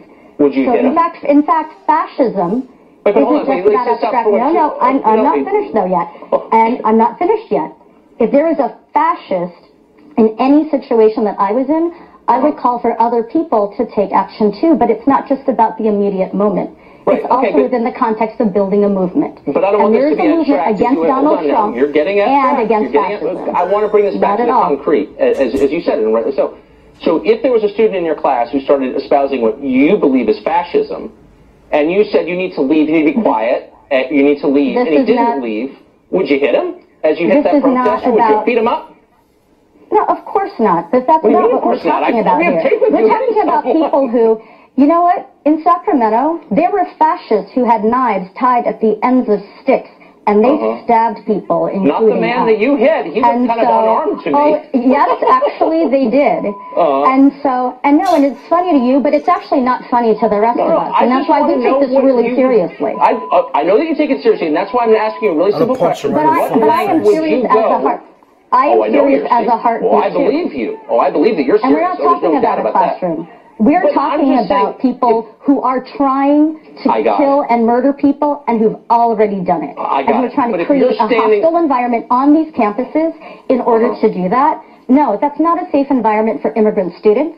That's not a safe environment for women or Muslim students or trans students. And so, yeah, we have a right to defend ourselves and real freedom. Let's go one last question, if I may. So if you're standing, I just want to know, like, the protocol for anti-fascist activists like yourself. You're standing on a street corner, someone starts saying something you don't like, and you think, boy, that's an act of hostility, that person's a fascist. No, but you are misrepresenting the words that I've been saying. This isn't about not liking something. This isn't about Ben and Jerry's versus Stone Cold Pizza or something.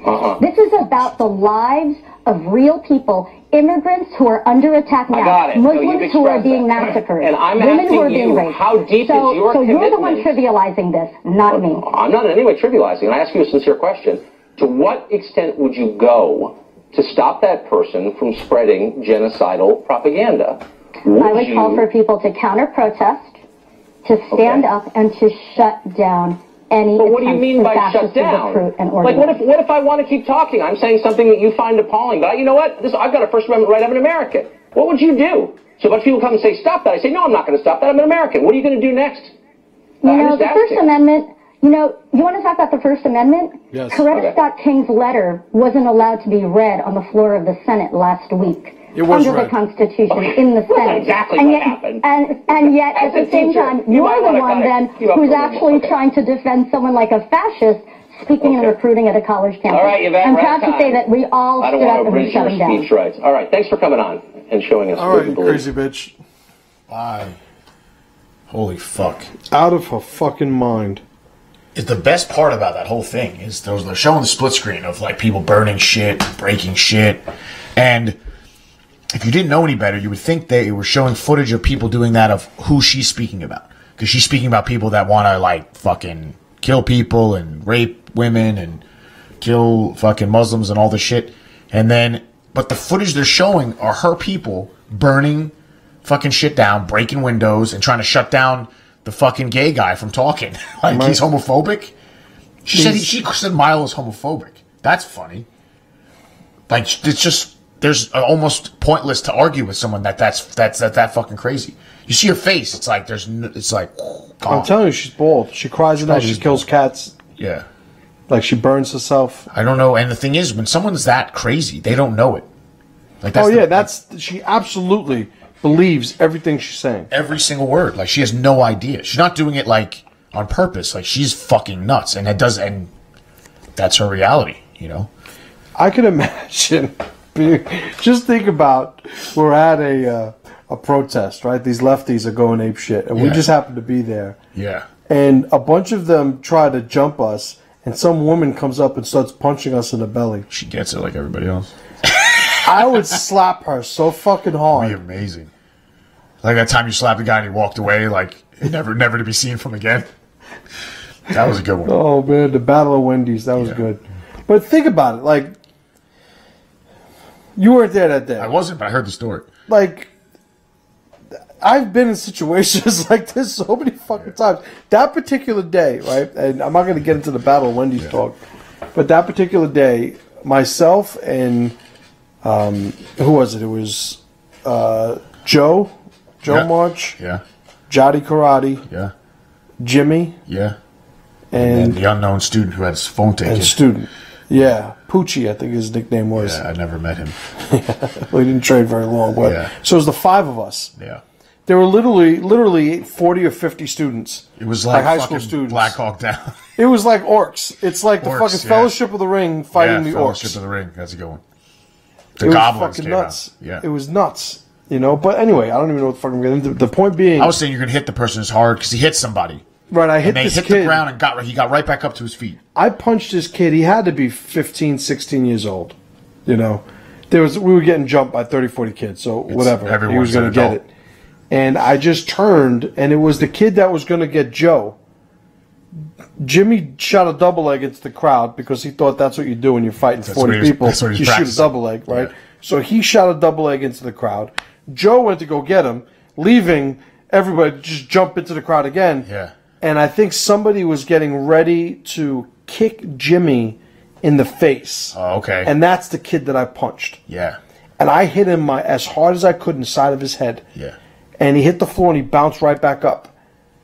And for a moment, I thought that I didn't know how to fucking hit anybody I lost anymore. my touch. But then he just got up with a blank stare and started walking down the block in the middle of the street. Kept walking forever. So I think I actually did like a, what do they call it, like a hard reset? Reset. On the computer. Yeah. Did a hard reset. He reset the PRAM. He's probably still walking. You'll find him in the same clothes. That was what, 5-6 years ago?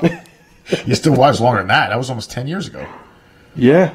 Right? Almost 10 years. That was almost 10 years ago, yeah. Yeah. He's still walking. He's in the same clothes. He's got a fucking beard. He's fucking... He just kept going. Oh, man. Yeah. But that's how hard... I wanted to run, so I ran. Yep. When I was hungry, I ate. Fucking. American Viking says... Let me preface this by saying, American Viking says, all Muslims need to have their domes smashed in, period. Anyone who sides with Islam also needs to be domed as well. Okay? Domed. I do like the verb being domed. I like that a lot. I cannot co-sign on that statement, though. Because I say this, and I've said this before. When Muslims learn how to practice Islam, like Christians learned how to practice Christianity, we'll be able to coexist functionally. Will that ever happen? You know, well, it will eventually. You know, or you're just going to eradicate Islam, or everybody's going to be Muslim. Yeah. The problem is when you use... Remember how earlier we were talking about that third party in a conflict, that non-participatory party, that bystander party component of a conflict? Yeah. Well, when you look at the world of Islam, you have the overwhelming majority, absolutely, is that, you know, what's considered moderate third party that isn't, you know, blowing up planes, that isn't looking to, you know, behead fucking infidels on a daily basis. But they are still very much participatory in the overall identity of what is considered Islam. So I've always said I've never had a problem with Muslims. I've had a problem with the doctrine of Islam and those people that practice Islam as it's literally written. So there are a lot of, you know, I was just talking to my mother the other day, and we were talking about religion, and she said that when she went to Catholic school, during the, I guess, 50s and 60s in Brooklyn, in New York. She remembers that when she was in high school, the religion teacher saying, and this is her in 9th grade, so 14 at the time. Yeah. The religion teacher saying, you know, the allegory or the analogy or the metaphor of Adam and Eve. And my mother says she raised her hand and was like, wait a minute. That didn't happen? And the lady was like, well, you know, it's written metaphorically to describe certain... And my mother was like, wait a minute. You're telling me that everything in the Bible didn't actually happen? Because up until that point, that's what they were taught. Yeah. So in her elementary school, that's what she was taught. Yeah. And then she got to high school, she had that moment. So now think of that moment in my mother's life as a potential fork in the road. Let's say she goes, no, you're wrong. That actually happened. Because her level of indoctrination, let's just say, happened to be so high that she did not even have the wherewithal to entertain the possibility, initially, of her potentially being wrong. Yeah. Well, there are people who find what is written in the Quran, the Hadith, to be literally true. But they happen to have lives, very similar to my mother being in elementary school. They have their day-to-day lives whereby these contradictions they're never exposed to. Yeah. So they never run into somebody who says that this is bullshit. Or who just plainly disagrees with them. Which indirectly is saying it's bullshit. Yeah. If you're like, you know, I'm a Muslim, and I'm like, well, I'm a Christian, we're each indirectly saying the other one's worldview is bullshit, or we'd believe it. That's correct. But it's not something that we literally directly say, because the implication and the inference is enough, so long as we have the agreement, the social contract, to actually coexist and allow for each other to believe that. Yeah. But you have these countries where, in order to be a Muslim, you are participating on a daily basis in a society, in a reality, where you are never asked to coexist with somebody who disagrees with your worldview. So embedded in your identity is the reaction, the innate reaction to who would disagree in those societies. What do they know? They know that if you're the gay guy, you're fucking hung, or turn off a roof. You know, you're murdered, or you're at least exiled, or you're shunned. Like, it's not acceptable. At a minimum, that's it. They know the woman who's the adulterer is either shunned or beaten or all the way up to stoned to death. Like, you have millions of people who live in these realities. Now, these are not people that are going trying to murder Americans. They're not people that are going trying to infiltrate other countries in Europe and cause havoc. And, like, these are just people who are just trying to get by like anybody else. But the doctrine by which they live is not able to coexist. It is not compatible with Western society. It's not at all. So, like, when you look at it, and people are too quick to make a value judgment, right? They're too quick to say, oh, they're bad, they're this, we're better. Like, I may agree with all of that, but it's almost like it doesn't even matter. That's not the point that is most relevant. The most relevant point is they're incompatible. You know, we don't have to argue better or worse, because it almost implies a commitment. When you say that, it almost implies a commitment to reconciling that. Yeah. You know, we're better than you. So then we have to take you over. To say I'm better than you, like, I could say I'm better than you at basketball. I could say I'm better than you at jiu-jitsu. I'm better than you. But when I say that, the context that I'm framing it by creates the parameters by which I'm making that assessment. Yeah. To say, you know, Christianity is better than Islam is to now create a conversation or an assessment that implies some sort of parameter that includes both of them. Yeah. Like, it doesn't, we're not in a game against them. There is no better than, worse than. If we're participating as mutual citizens in America, like, our identity of being a heathen, a Christian, an atheist, a Muslim, that does not contradict the social contract that we make in order to exist as Americans. Yeah. Like, we're not playing the game where that's considered in the rules. Like, that, it doesn't matter what you know your religious preference is. So, like, Muslims, I know a lot of Muslims that have a lifestyle, an identity, and a way to practice Islam that is compatible with Western culture. Yeah. The only problem with those people that arises, as I see it, is they either are not vocal when the necessity arises for them to be vocal, or they're silent but will completely opt for their identity, their tribe, over the tribe of Americans. Yeah, that's a problem. Like, we have a friend of ours who was born in a Muslim section of the world, and his family moved here when he was young. He's obviously a citizen, joined the military, and became an elite soldier. His whole family comes from a Muslim bloodline. Yep. They will opt for America over that tribe any day of the week. Without question, yeah. Like, without question. Yep. You know? 100%. So, I mean, when you look at, you know, the Muslim faith, I don't care how they live day to day in their countries, or even in their houses. Like, I don't care. Yeah. You know, the problem is when it starts to become incompatible. It's like when you can't coexist with our culture here. What happens is you taint it. You know, if there's a blank canvas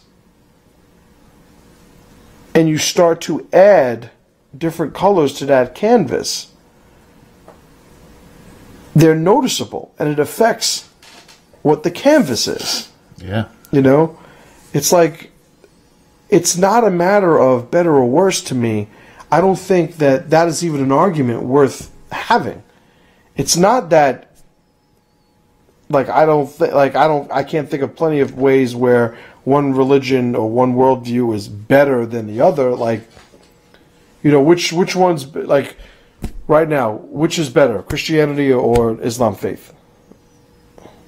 You know, say it. Right now, right. Christianity is better. At beating women. No way. Which one's better? Muslims better at beating women. At praying 6 times a day. Muslims are better at that. At marrying very, very young women. Muslims are better at that. This is a fun game. But you see how easy it is? And I don't want to just sit here and just list the negative things. Those are the things that are easily accessible in my head. But, you know, it's it's the same conversation. I think we do ourselves a disservice when we look at it as anything other than the way we look at which is better. You know, what is more valuable, a cop or a fireman? You know, which is better? It's like, in what way? In what way? You know, the second question that needs to be asked is, in what way? Yeah, what's better, a cow or a chicken? Because we're not abiding by a universal set of parameters when we're saying that, and we're making that assessment. You know, which is better, you know, a Christian or a Muslim? Well, in what way? In what way? Yeah, 100%. If it's, which is more compatible? You know, if the game is be compatible with Western culture, in 2017, it's Christianity. That was my 100%. Original answer, yeah. But you know what I'm saying? Yeah. And I think when we assume that is the only answer, or that's the only question ever being asked, we lose the nuance of the formulas at play here. True. You know what I'm saying? Yeah, 100%. Yeah. It's like Christians always good, Muslims always bad. Well, that's not the case. That's not true, yeah. Yeah, that's not the case. Yeah. You know, a Westboro Baptist Church, which is the poster children when people say, yeah, well, you guys got the Westboro Baptist Church.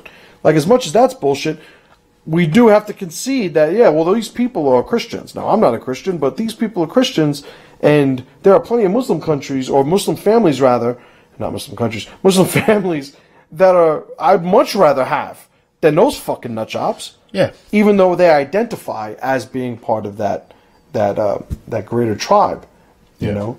The big issue comes when they want to take over and change the laws and have everyone follow their doctrine. That's when it becomes that's the big issue. Well, that is the issue, you know? It's, like, I don't care what you do, but the whole thing, the whole premise of what a free society is, right? Put simply, is you are allowed to pursue whatever identity, lifestyle you want, so long as you don't sabotage somebody else's ability to do the same. Right? Yeah. I could be whoever I want, so long as who I want doesn't determine somebody else must be what I want them to be. You know? Yeah. And that is one of the big hurdles of incompatible cultures in general, right? When you have you look at this lady, right, Yvette Falarka. Yeah. We have the benefit of observing the universals, you know, when looking at her, to say that she is just as potentially damaging, that mindset is just as potentially damaging as any Muslim concern. So, and this gets back to, you know, when you have these people who are being violent in their protests, why they need to be crushed, it's the same thing as if you were to have invaders from another country come here and look to control any land. They should be crushed also. Crushed, yeah. But this is the point. It's not because, well, they're, you know, part of this group, they're part of this group, so, you know, our reaction to them should be different. No, what they're doing is identical. So the response needs to be identical, right? Yeah. So if you're talking about a lot of the people on the left these days, it's not about, it's no longer about leave us alone. It's about you have to respect us. It's about you have to install our identity into yours. Yeah. It's one thing to not make homosexuality illegal. It's another to have us say that homosexuality is normal. Yeah. You know, or is no different. No different, yeah. When you look at, to use homosexuality for a second, homosexuality is normal to homosexuals. It's 100% normal to them. Right? If you're gay, being gay is normal. Obviously, yeah. You know? I am of the belief that if you are gay, if you choose to, you know, be sexually involved with a person of the same gender, good for you. Great. Have good for you. Yeah. If you ask me, though, and not you, I'm not making you the gay guy in this hypothetical. I wouldn't do that to you, Pat. I am aware. The royal you. Right, the royal you, right? If I were to look at the gay guy, yeah, right, you're not the gay guy. I'm not the gay. Okay. I know you didn't need me to say that. Do you want me to be the gay guy? I never want you to be the gay guy. Just role playing here. I'd be. By the way, if they thought we were gay, top. Usually it's the opposite. That's fucking terrible. You just fucking gay judoed me. Like, you just completely gay judoed me. Oh, that's fucking gaydoed me. Fuck, that was good. That was good. Anyway, what the fuck are we talking about? You're better at this game. So anyway, that's fucked up. When if a gay guy were to look at me and say, "Look, this is who I'm with.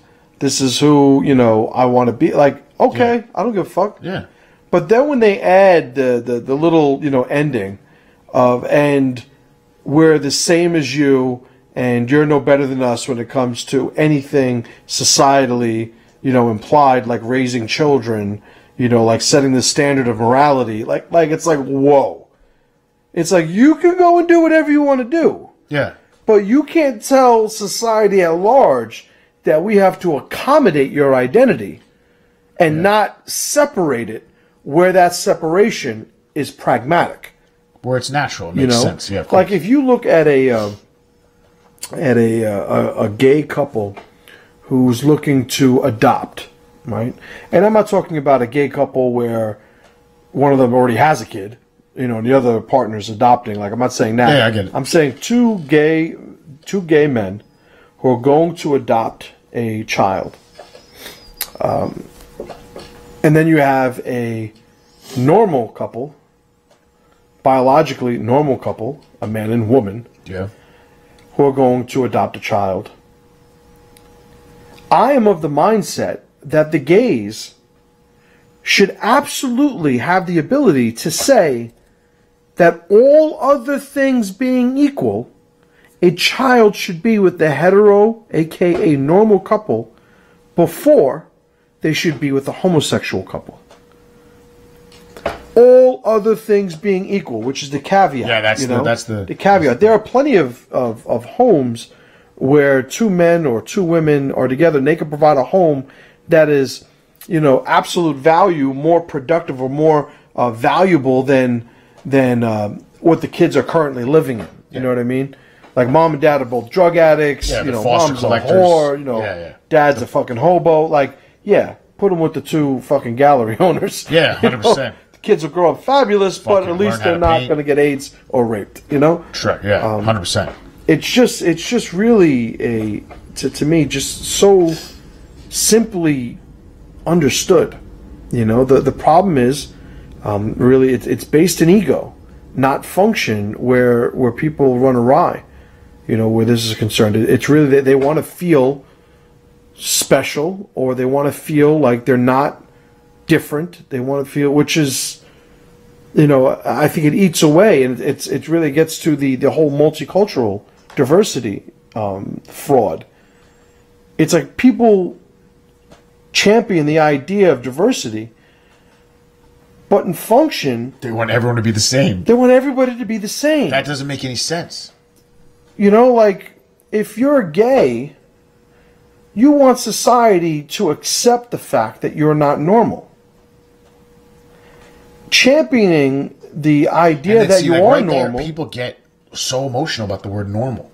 Right, and normal is a real thing. But they get him. That's like, whoa! What the fuck did you just say? We are married, whether we like it or not. We are married to function. In reality, like we cannot become completely dysfunctional, because by definition, as soon as we become dysfunctional, we break down. Yeah. If you talk about, there's I just read one of those lines on I think it was a nihilist memes thing. It was something like funny. It was something like alluding to when the Earth, the sun of our solar system fizzles out. Yes. Like there will be absolutely no proof that we ever existed. It's true. There will be none. There will be no proof we ever existed. Yeah. And we'll be absorbed. Sun gets big, eats the Earth, shrinks down. You're taking me away because I forget shit really easily. Okay. It's all good information. Yeah. I'm already too far into this. I might have forgot what I was talking about. It's how my fucking brain works. Anyway, I remembered. Yeah, good. But as soon as we become dysfunctional, we move towards that chaos. If we have a system, the system is the product of the functional RPS formula, of its identity. We have a society. The society works because a certain couple of factors are involved. The RPS formula could be applied to the society, ritual being a tremendous proponent of it. The more we just try to add sort of ingredients to the recipe, yeah, at some point you have to, one has to understand and concede that we are not talking about the same thing anymore. Yeah. Like I saw I had one of our guys, Angel, right, the Bleeding Heart. We needed one. He sends me the video with Jared Taylor. Oh, it was a great video. And Jorge Ramos. Oh, that great. Interview. That was a fucking hysterical video. And he wasn't necessarily opposed to everything, but he was curious. And that's what I like about Angel. He wants to have the conversation. Yeah, what do you think about this? How does this fit? How am I not supposed to not like this guy? He wants to know, he wants to have the discussion, which is great. And, and I told him, one of the things you get out of that situation, and I've made a meme about this, I posted on Twitter about this before, the more Mexicans you have, and there's no value judgment here, by the way, this is purely just universal observations I'm making, a plea to logic.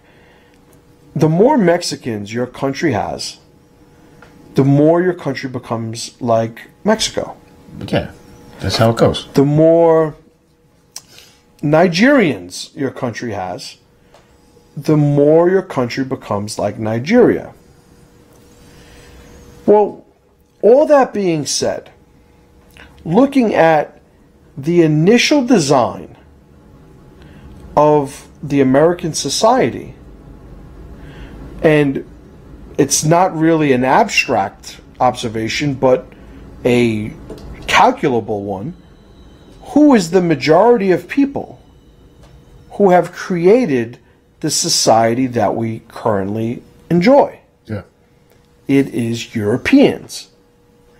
So if we say the more Europeans your country has, the more and obviously knowing that that's an observation of a continent, that's not necessarily a country, but let's just say the more British, right? So the more British people your country has, the more your country becomes like Britain. Yeah. Irish, Ireland, Scottish, Scotland, whatever. Scotland, I think, is part of the British Empire. But anyway, so you understand what I'm saying. Yeah. So the whole thing is, if you're talking about a guy like Jared Taylor, who I have a tremendous amount of respect for, master of his craft, when he's arguing that this country has the identity it does because of its makeup, how is that debatable? It's obviously there's that funny meme, everything in this neighborhood was great, so all those white people moved in. Said no one ever. Yeah. This isn't racist. This isn't, it isn't even prejudice. This is an observation. You know, so I grew up in the Bronx, right? I know the black neighborhood. I know and the black neighborhood, I know the American black neighborhood, right? Is what we call the regular R&B black guys. Yep, R&B I know the black regular guys. black neighborhood. I know the Jamaican neighborhood. Different. You know, two different neighborhoods. I grew up more in a Jamaican neighborhood. I know the Puerto Rican neighborhood. You go to Washington Heights, that's a Dominican neighborhood. You know, like all of these neighborhoods within the Bronx, completely different identities. Yeah. And you see the difference between them. You see the culture shock of some people when they find themselves operating, you know, in an environment that they're not necessarily a component of. You know, when you see the Jewish Riverdale guy in the, you know, South Bronx, you know, bodega in the Puerto Rican neighborhood, you see the issues that arise. You know, you see when you have the Jamaican from 241st Street, you know, looking to, you know, do business in the Jewish Riverdale, you know, fucking business. You know, you see the incompatibilities. You see where people stand out. You know, we argue that, you know, something needs to be done about the black guy who gets jumped in Howard Beach, but we don't have the same motivations to argue the white guy that gets jumped on Fordham Road. You know, like Fordham University here in the Bronx is on Fordham Road. Fordham Road, you know, as soon as the sun goes down, is a shithole. It has been for as long as I can remember. You know, like there are a lot of white kids from Fordham University that get fucked up on Fordham Road, get robbed, get, you know, whatever. Like how come we don't have the same motivations to argue the white kid getting fucked up on Fordham than we do the black kid getting fucked on Howard Beach? Like neither one of them are right, by the way. Yeah. You know, but I think you start getting into narratives and, you know, political motivations and it too easily, because functionally it's the same fucking thing. People who find themselves in a group, a sub-tribe, right, or a tribe of the, you know, within the greater tribe of Americans, you know, they find themselves in an incompatible environment. They're rejected, and a lot of times those things end up, you know, violent and physical. Yeah. You know, it's a formula that's played itself out, you know, forever. You know, you look at the tribes of Africa, how they fucking look to murder each other throughout history. The Native American tribes, you know, in North America, and you know, like they're at each other's throats, you know, constantly. It was a component of who they were. You know, this isn't a value judgment. It's just an observation. This is what incompatible cultures do. They kill each other. They kill each other. You know, they or put more, you know, abstractly or universally, they compete for resources. Yes, two different people competing over the same resources. They have to fight for it. It gets to violence very quickly. Yeah. You know, so like I don't understand why this is so fucking, you know, rejected by people who are not, you know, politically inclined. You know, you get the guy. I remember the guy here in the Bronx. I shot him out, but I'd probably get a fucking building inspector in tomorrow. I remember meeting this guy at some function, and I said, you know, I'm the guy that owns a jungle gym over there on Castle Hill, and oh, that's great, you know, neighborhood martial arts school, and you know, I'm listening to him, and I'm like, yeah, whatever. And he said, you know, we have a program that we're doing. You know, we've got some funding. It's like, yeah, I'm sure you did. You got some funding where, you remember me talking about this. I do. They were going to take a bunch of graffiti artists and pick certain, like, iconic spots and walls in the Bronx in different areas and basically make a neighborhood mural, right? Yeah. You know, and I agree with the sentiment because it's identifying a pride and identity in the neighborhood. We're more likely to not throw garbage on the floor. We're more likely to not rob the guy down the block. More likely to say good morning, you know, whatever. And this guy came. He had an artist come. We measured the wall outside, and I was going to donate the Jungle Gym's wall outside that has our sign for this purpose because I thought it would help the neighborhood. You know, we'd still put a little thing on the top, Jungle Gym, martial arts, whatever, and the phone number. But for the most part, I thought it was a good thing for the neighborhood. He seemed fired up and was all set to do it. And the guy disappeared. Yeah, just van. I remember the whole thing. Just it took months. I finally got him on the phone, and I'm like, "Oh, what happened? Oh, the project changed." And then, a couple of months after that, I'm driving up the fucking road, and I see they did a mural on another wall. Like, this is... So, my point being, when somebody's politically inclined, they're not going to do the right thing. They're not going to do the functional thing. Or they are, but the tribe is the tribe of him. Him, yeah. What's best for him. Not the greater one. But in lieu of those people, like, why wouldn't people look to embrace these things? Right? Like, it doesn't make any sense to me. Oh, we got a lot of people holding on. For calls. Very cool. Let's see. What's up? You're on the air. Who am I speaking with? Brother! Ricardo, what's going on, my man? I didn't even fucking see you waiting. I got another guy hanging on, too. The other guy, the 410 guy, hang on tight. After Ricardo, we'll get you on. I tend to ramble. What's going on, my man? Nothing, brother. I wanted to call in for the 50th. This is the official 50th episode, right? Official 50th episode. Yep, and we're going in on the fucking lefties today. Not lefties like lefty righty. Yeah. But like leftists. Yes. Right. I'm offended. Yeah, I think I saw that guy that you punched. You were talking about earlier in the subway the other day. I was standing on the platform. He made his way down to DC. And as I was standing on the platform, I looked at my buddy standing next to me, and I asked him, "Do you ever have one of those experiences where you have to ask someone else what I'm looking at because I couldn't identify what I was looking at?" Basically, I hit him so hard he turned into a black Kwai Chang Kang. Well, this guy, I look at my buddy, I say, "What am I looking at?" And I see this 6-foot-tall black guy with a full white garbage bag perched on top of his head like a 1800s British porridge carrier wearing purple rubber gloves walking towards me. I look at him and I said, "What the fuck am I looking at?" Holy I think shit. it was that guy. I think he was wandering towards me. Sounds about right. Somebody put gloves on him. Someone put gloves on him. Well, they were taped onto his wrist, so he had kind of like this bio suit put together, but he was wearing shorts in 40-degree weather. So, of course he was. I think it was him. That is fucking insane. That is insane. So, what do you think about these? That lady Yvette Filarco, who I just showed the videos for, she's out of her fucking mind. What's your take? Oh yeah, everyone's a fascist. That's right. I don't like you. It's the whole argument that I don't like you, so you're Hitler. Right. That's all it is. It's like I'm going to make it, which shows a complete misunderstanding and lack of education about what the Nazis actually were. Right. I'm just going to use this word. This word means something I don't like now. Bad. It doesn't actually mean National Socialist.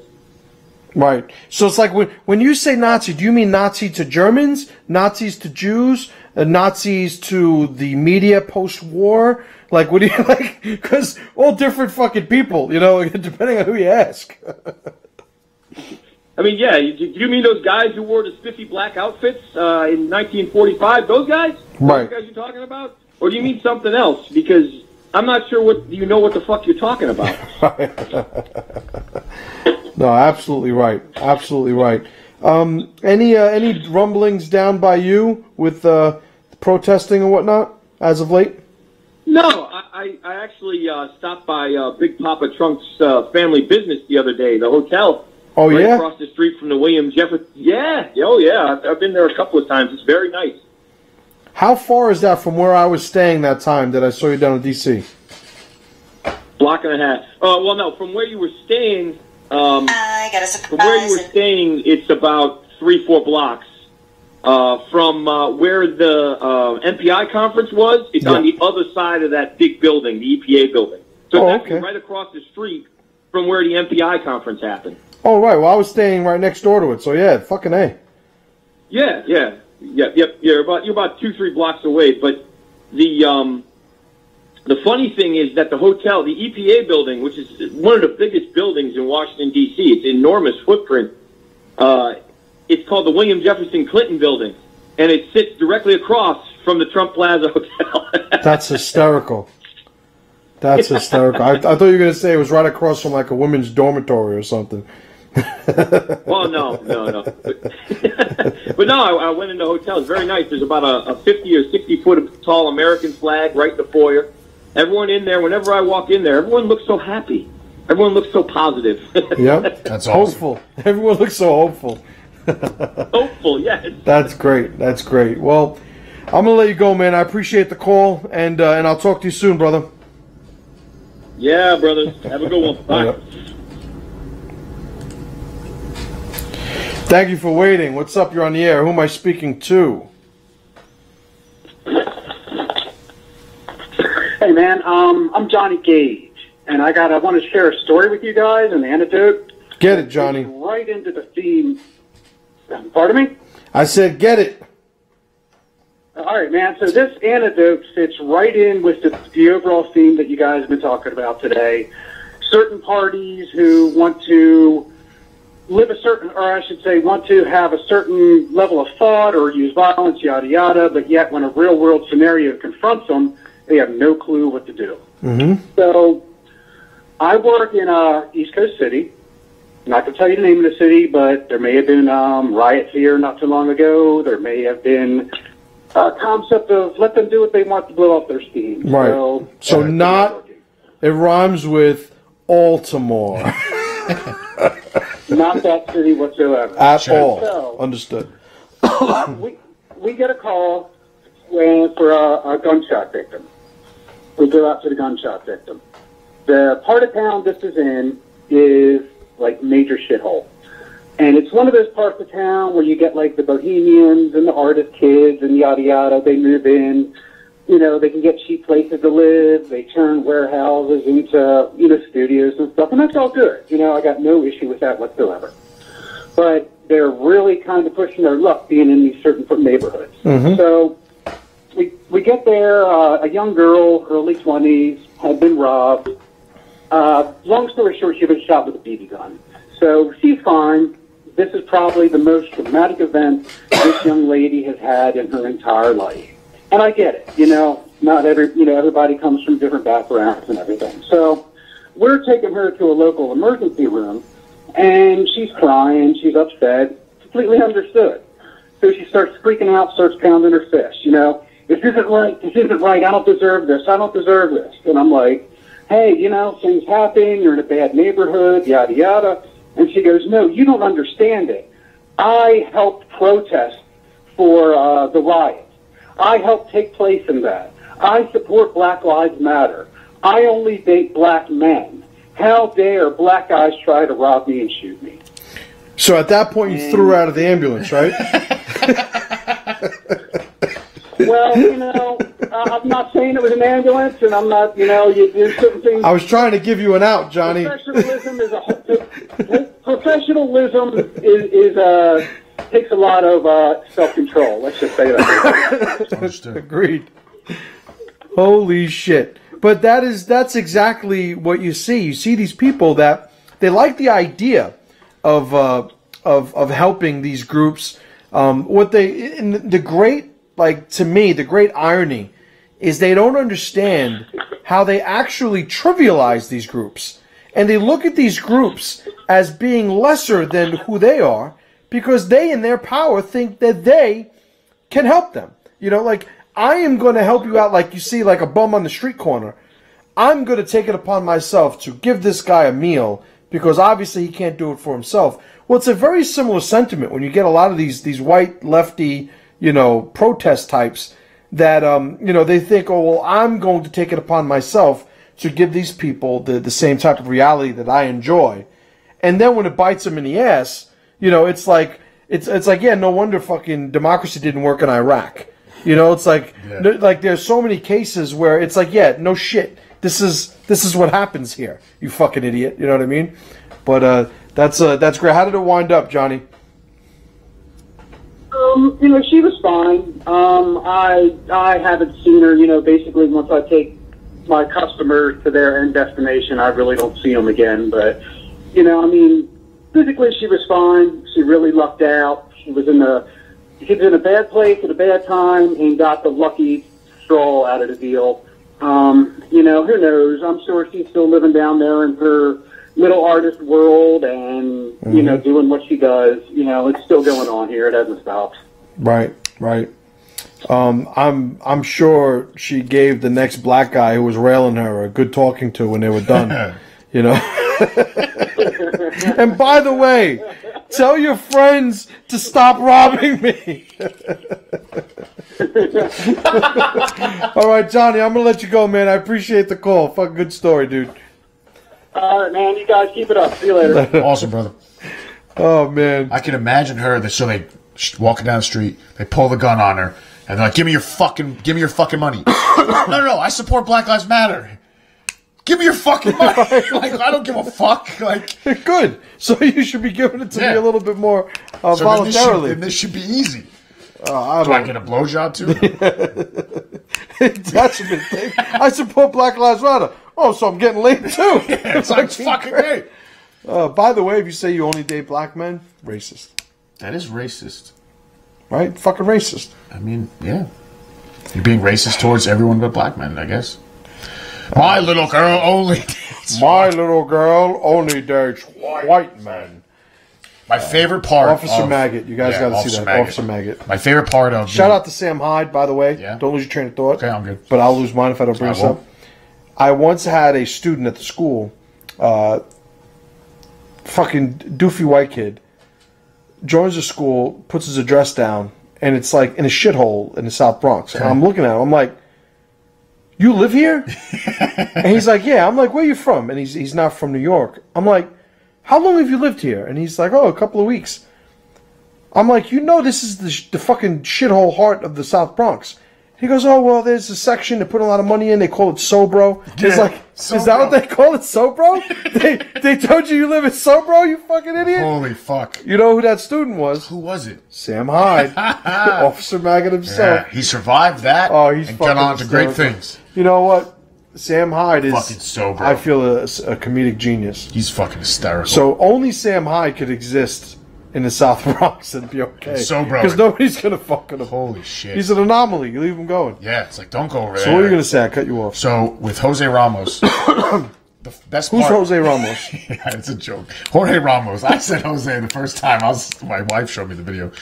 So that the best part is when he goes, so you want me to leave? He goes, so you want me to leave? He goes, in certain circumstances, yeah, I would want you to leave. And then it's like, you see his face, looks like he's going to cry. It's like, oh. And then it shows him after the interview, he's like walking, and he's like, he looks like he's going to kill himself. That shit's hysterical. And he's also, by the way, I don't believe that's his reaction. Right. That's him playing his role, his part, his acting, you know. Because what he said made sense. In certain situations, no, I don't want you in my neighborhood. Right. But these are very specific. That was fucking hysterical. Well, that's the thing. You get to the point where you're trying to imply somehow that this guy doesn't like you. This guy doesn't. So when you give him enough slack to paint the picture, like, yeah, you could design a scenario where I'm gonna agree with you. You know, it's like, so you're saying if every black guy you ever met robbed you, that you could get to the point where you'd prefer to not be around black guys. Yeah. Yes. Racist. It's like, what so the fuck are you talking about? Nazi. Yeah. Yeah. But we got a call. A familiar number. It looks awesome. What's up, brother man? Hey, how you guys doing? Wait, who is this? This is Thomas Kyer of SIAC Tactical Group. Yeah, how you guys doing? Doing good. I'm doing well, man. How you doing? Good. So I wanted to give everybody an announcement while you're on, and reminded me. Probably tomorrow, I think because we had discussed this too, and probably tomorrow will be a good day. We're going to Tuan and I are going to do a interview on the Master Chim page on Facebook Live. So if you guys are listening to this and you are not a follower of the Master Chim page on Facebook, you should do it. Tuan Tom and I are going to be live probably tomorrow night. Does tomorrow look good for you, Tuan? Yeah, tomorrow is good. Yeah, so he and I will be there live on Facebook doing an interview and a talk. But all that being said, how you doing? What's going on, brother? I'm doing good. Just tuned in and listened to you guys, and thought I'd give you a call. But Yeah, I'm doing good. Awesome. What are you guys into right now? What are you guys talking about? So we're talking about, we've been talking about for like the last few hours about these leftists and how they are completely delusional in how they think a physical alternative, a violent alternative, actually works, number one, and where they fall on the sort of totem pole of reality. You know, when and if, you know, something like that were to happen, you know? Yeah. Yeah, I mean, you know, one of the interesting things is there are some advantages to a leftist type violent conflict for them. Because one of the things that a lot of people misinterpret or misidentify is that a violent conflict on a large scale is won solely through violence. And of course it's not, right? So, you know, on a large scale,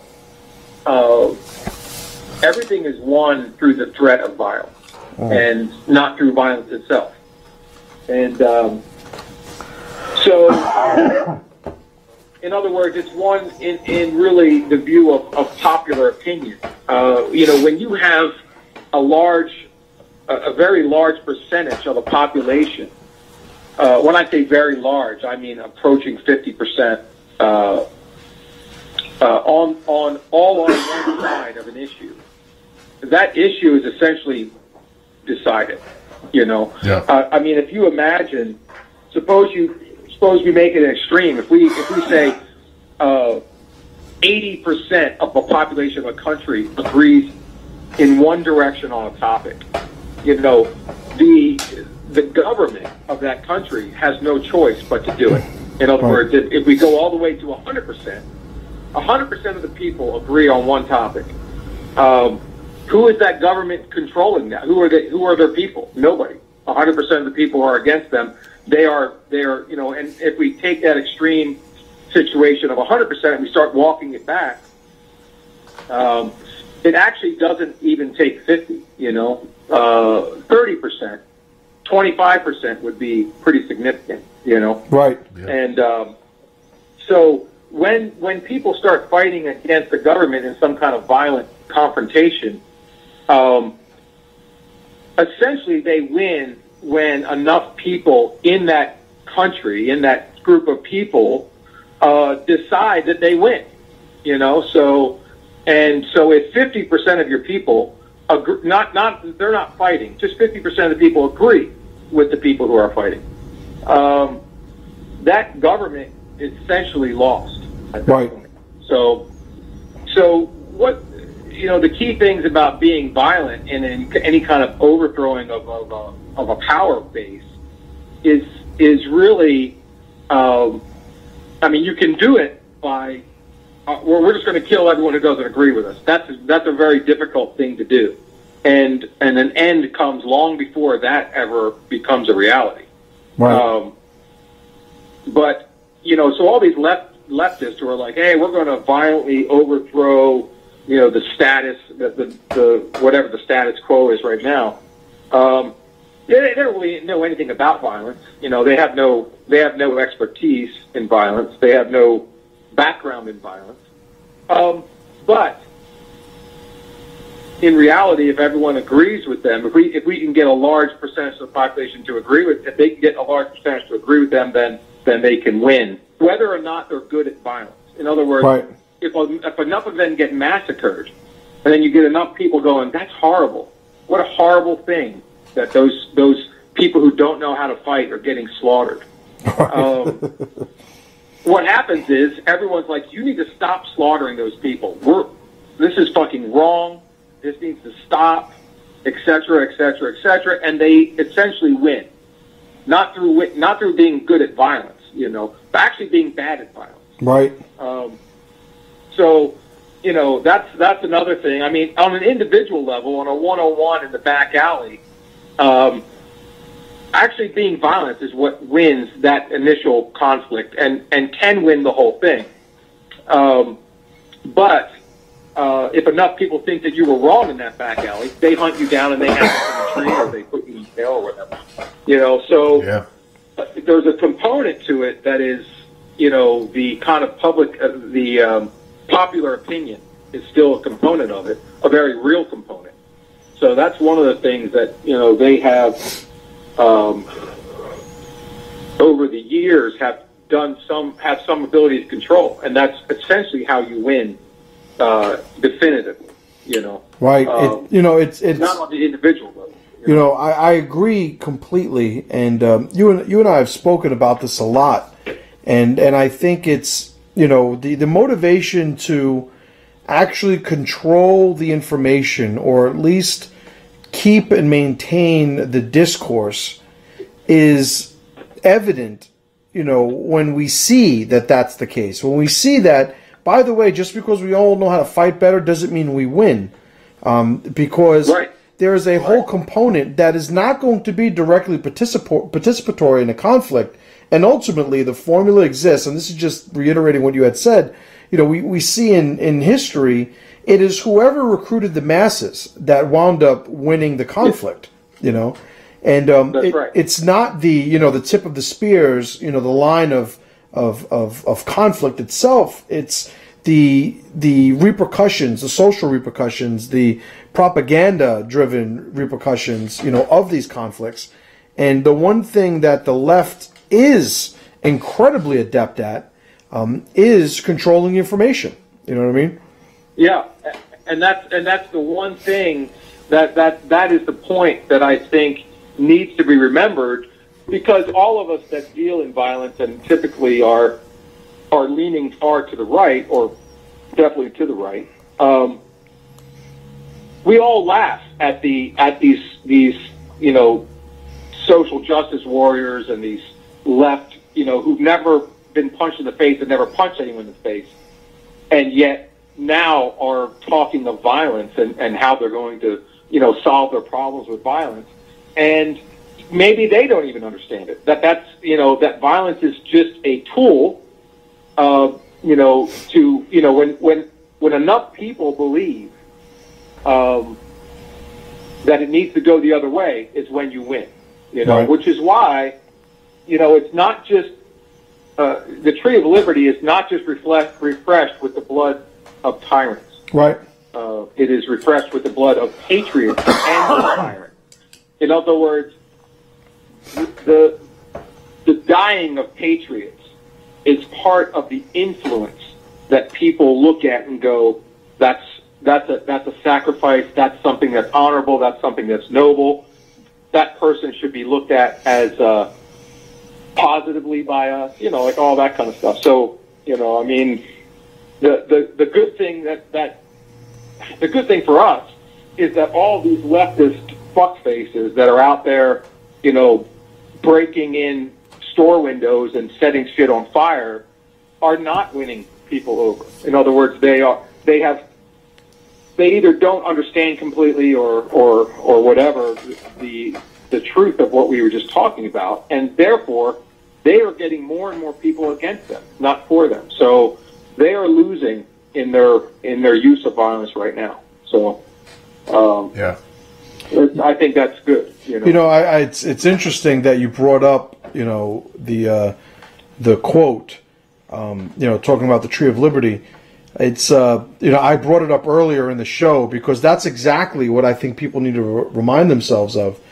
It's we don't get off of this scot-free, and there's an argument for every once in a while, just because of the almost cyclical nature of power. We may need to go through this every once in a while because the children get spoiled. And then once the children get spoiled, they grow up to be dysfunctional adults who create the terrible times that future generations will eventually have to overcome. But it's just a matter of time before those future generations generate spoiled children again. It's logical. And we look at history, and it's exactly that played over and over again. Yeah, and the cycle that we talk about, the tough men and the weak men cycle, which is tough times. Tough times create tough men, tough men create easy times create weak men create tough times, right. Tough times create tough men, and that's the cycle. And are we smart enough to break out of that cycle? Are we smart enough to be hard on our kids even when the times aren't hard on them? In other words, we artificially create a tough time for our children, and that becomes a formula that we as men continue to propagate generation after generation. We not only make it tough on our kids, but we make sure that they make it tough on their kids. To the degree where we don't have this wave, this sine wave of strength and weakness, Right. No, I agree. You and I both have a lot of sons, and when I look at the the way that you and I raise our children, and contrast it to a lot of other philosophies and mindsets where raising sons is concerned. One of the things that always comes up in popular conversation is corporal punishment, right? Spanking. And I've said before here, and you and I have had a lot of conversations about this, very congruent experiences. Our sons get to the point very early on where spanking really doesn't work. It's because, and it's not because it creates all the trauma. Like, you get the guy like Stefan Molyneux, he thinks you're going to turn your son into like a fucking delicate flower if he gets spanked. Your child's going to turn into this maniac. But one of the things that I think a lot of these people who are probably personally on the weak side of the spectrum, what they don't account for is, it is all relative when we talk about personal strength and we talk about trauma. It's very easy to traumatize somebody who's very easily traumatizable. You know what I mean? Yeah. It's like fragile shit breaks easily, Right. And the key is always bringing someone to the point where they're under pressure but not broken, because can you spank your kid until the point where he becomes weaker? Yeah, you can. Right. If you don't know what you're doing, and there's really, at a certain point, like, I spank my kids when they are either too young to understand the concept of what's happening, but you don't even need to speak the same language to control someone by spanking them. In other words, they don't have to speak the same language as you. They don't have to understand language at all. Right. There's the consequences. You give them a false consequence. In other words, the kid's trying to stick his finger in a light socket or trying to run out into the street in traffic, and you describe to him not to do that, and then you spank him for starting to do it, and the spanking is in place of getting hit by a car. Yeah. Which I would argue that spanking is much better than getting hit by a car. Right, and it's funny too, though. Let me interject. What a lot of the people who would combat these conclusions that we've come to, what a lot of them would say, is, it's that's not spanking, or just the addition of spanking to it aside for a second. I would contend that to some children, just the act of physically restraining them or yanking them out of harm's way has the same effect as spanking in the perspective of the child. But there is a necessity. Yeah. So if your child does not even have a functional level of what we would consider resilience or maybe even anti-fragility, right?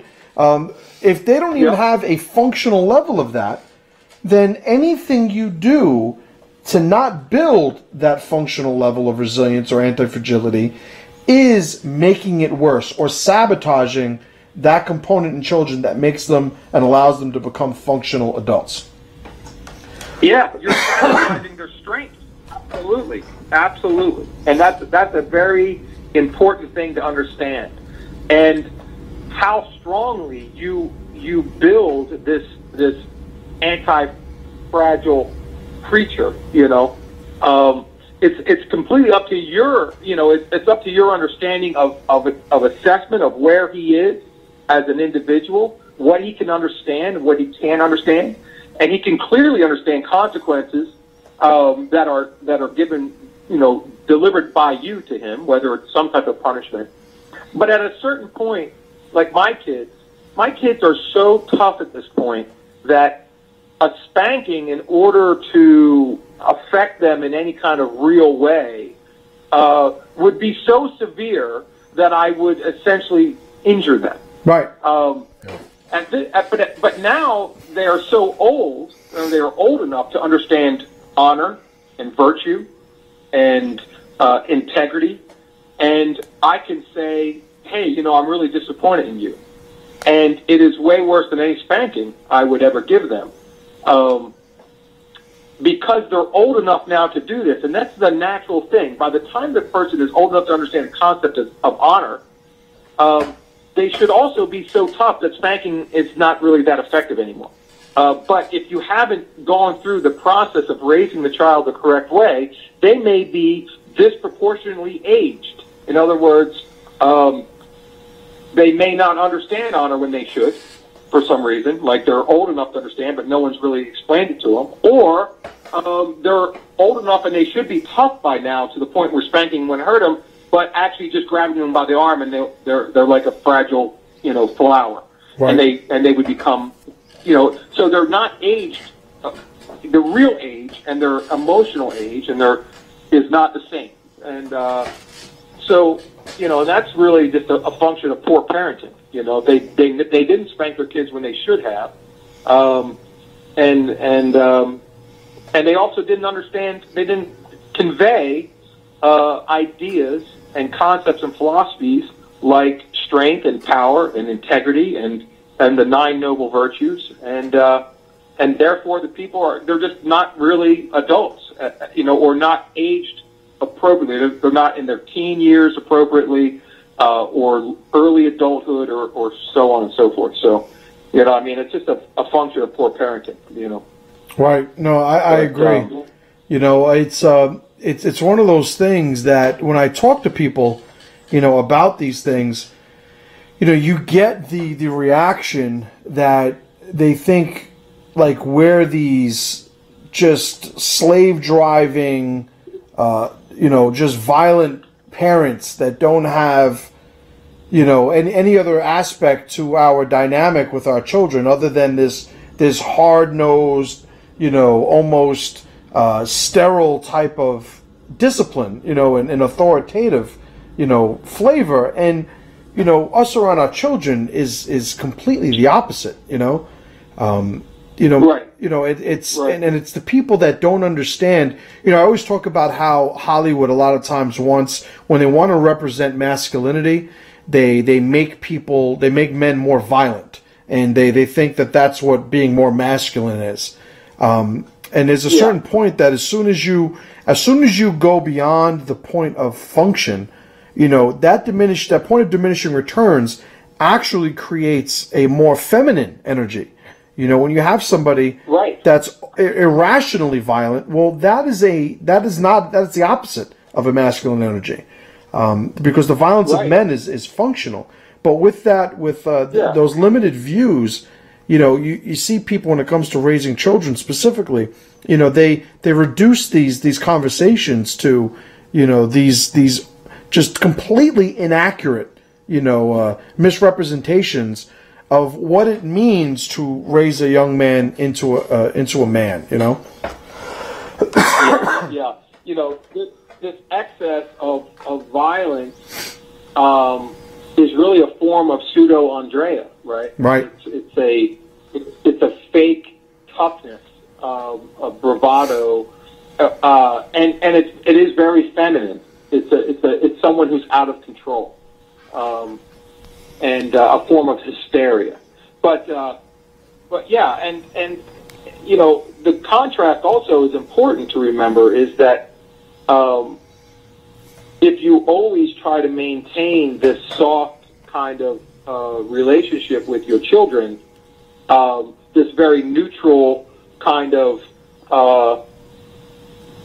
not trying to have any type of change in in good or bad versus their behavior in response to their behavior, and etc. You lose the contrast that is so important. So I make sure that I tell my kids I love them and I hug them and I show affection to them. And when they're not doing well, I make sure they see the opposite of that. Right. Only because I want them to understand that this is different right now. Like this is a difference, and I'm going to make it very clear to you because I'm not acting. I act differently according to the stimulus. So, when they're in trouble, they know it, but they also know that all that is happening because I want them to be a better person. Right. I want them to grow up to be strong men, and that's my job, is to make sure they grow up to be strong men. And it's going to take some contrast. It's going to take some times where you're hard on them, and some times where you're purposely not hard on them. And that contrast is important. Right.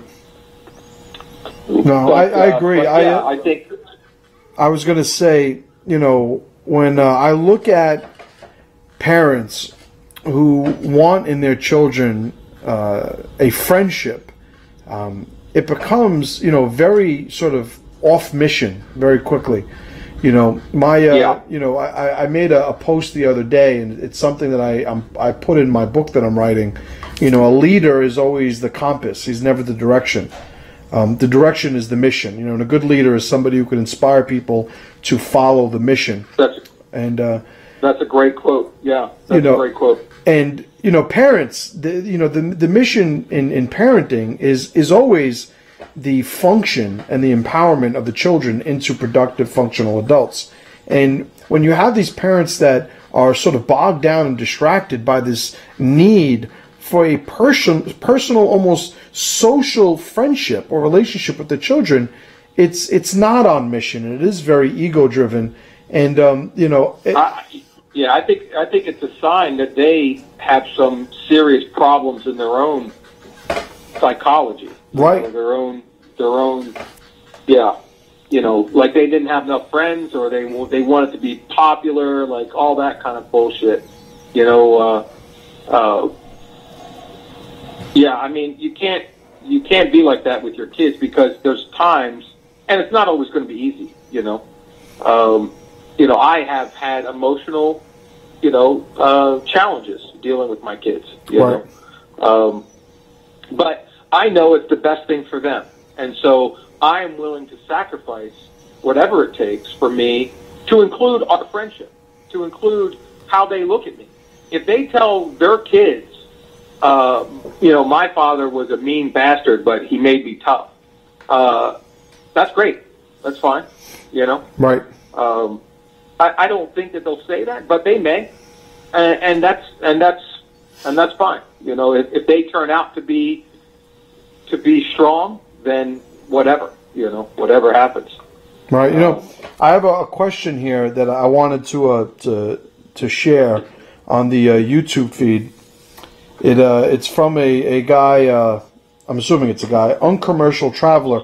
He asked, what about the effect of corporal punishment and IQ? And I'd like to lead with, well, number one, I do not have a lot of information on what studies were done with that.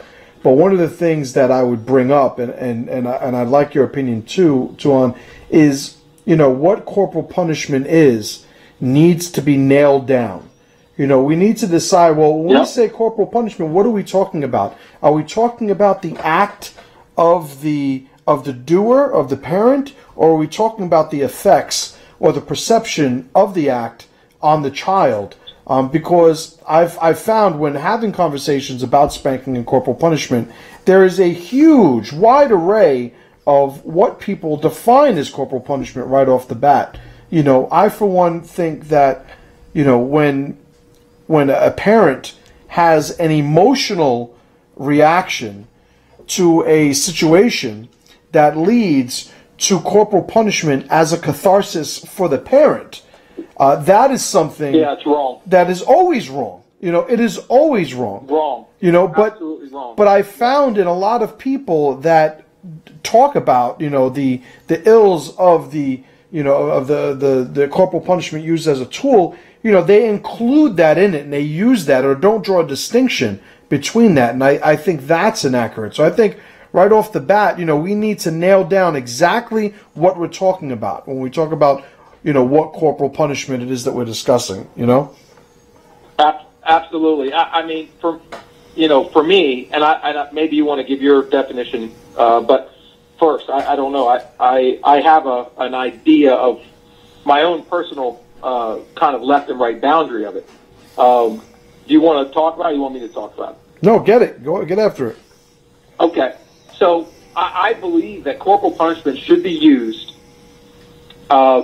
when the immediate actions or actions of the child would typically put them in some kind of harm's way. In other words, it's the running out in the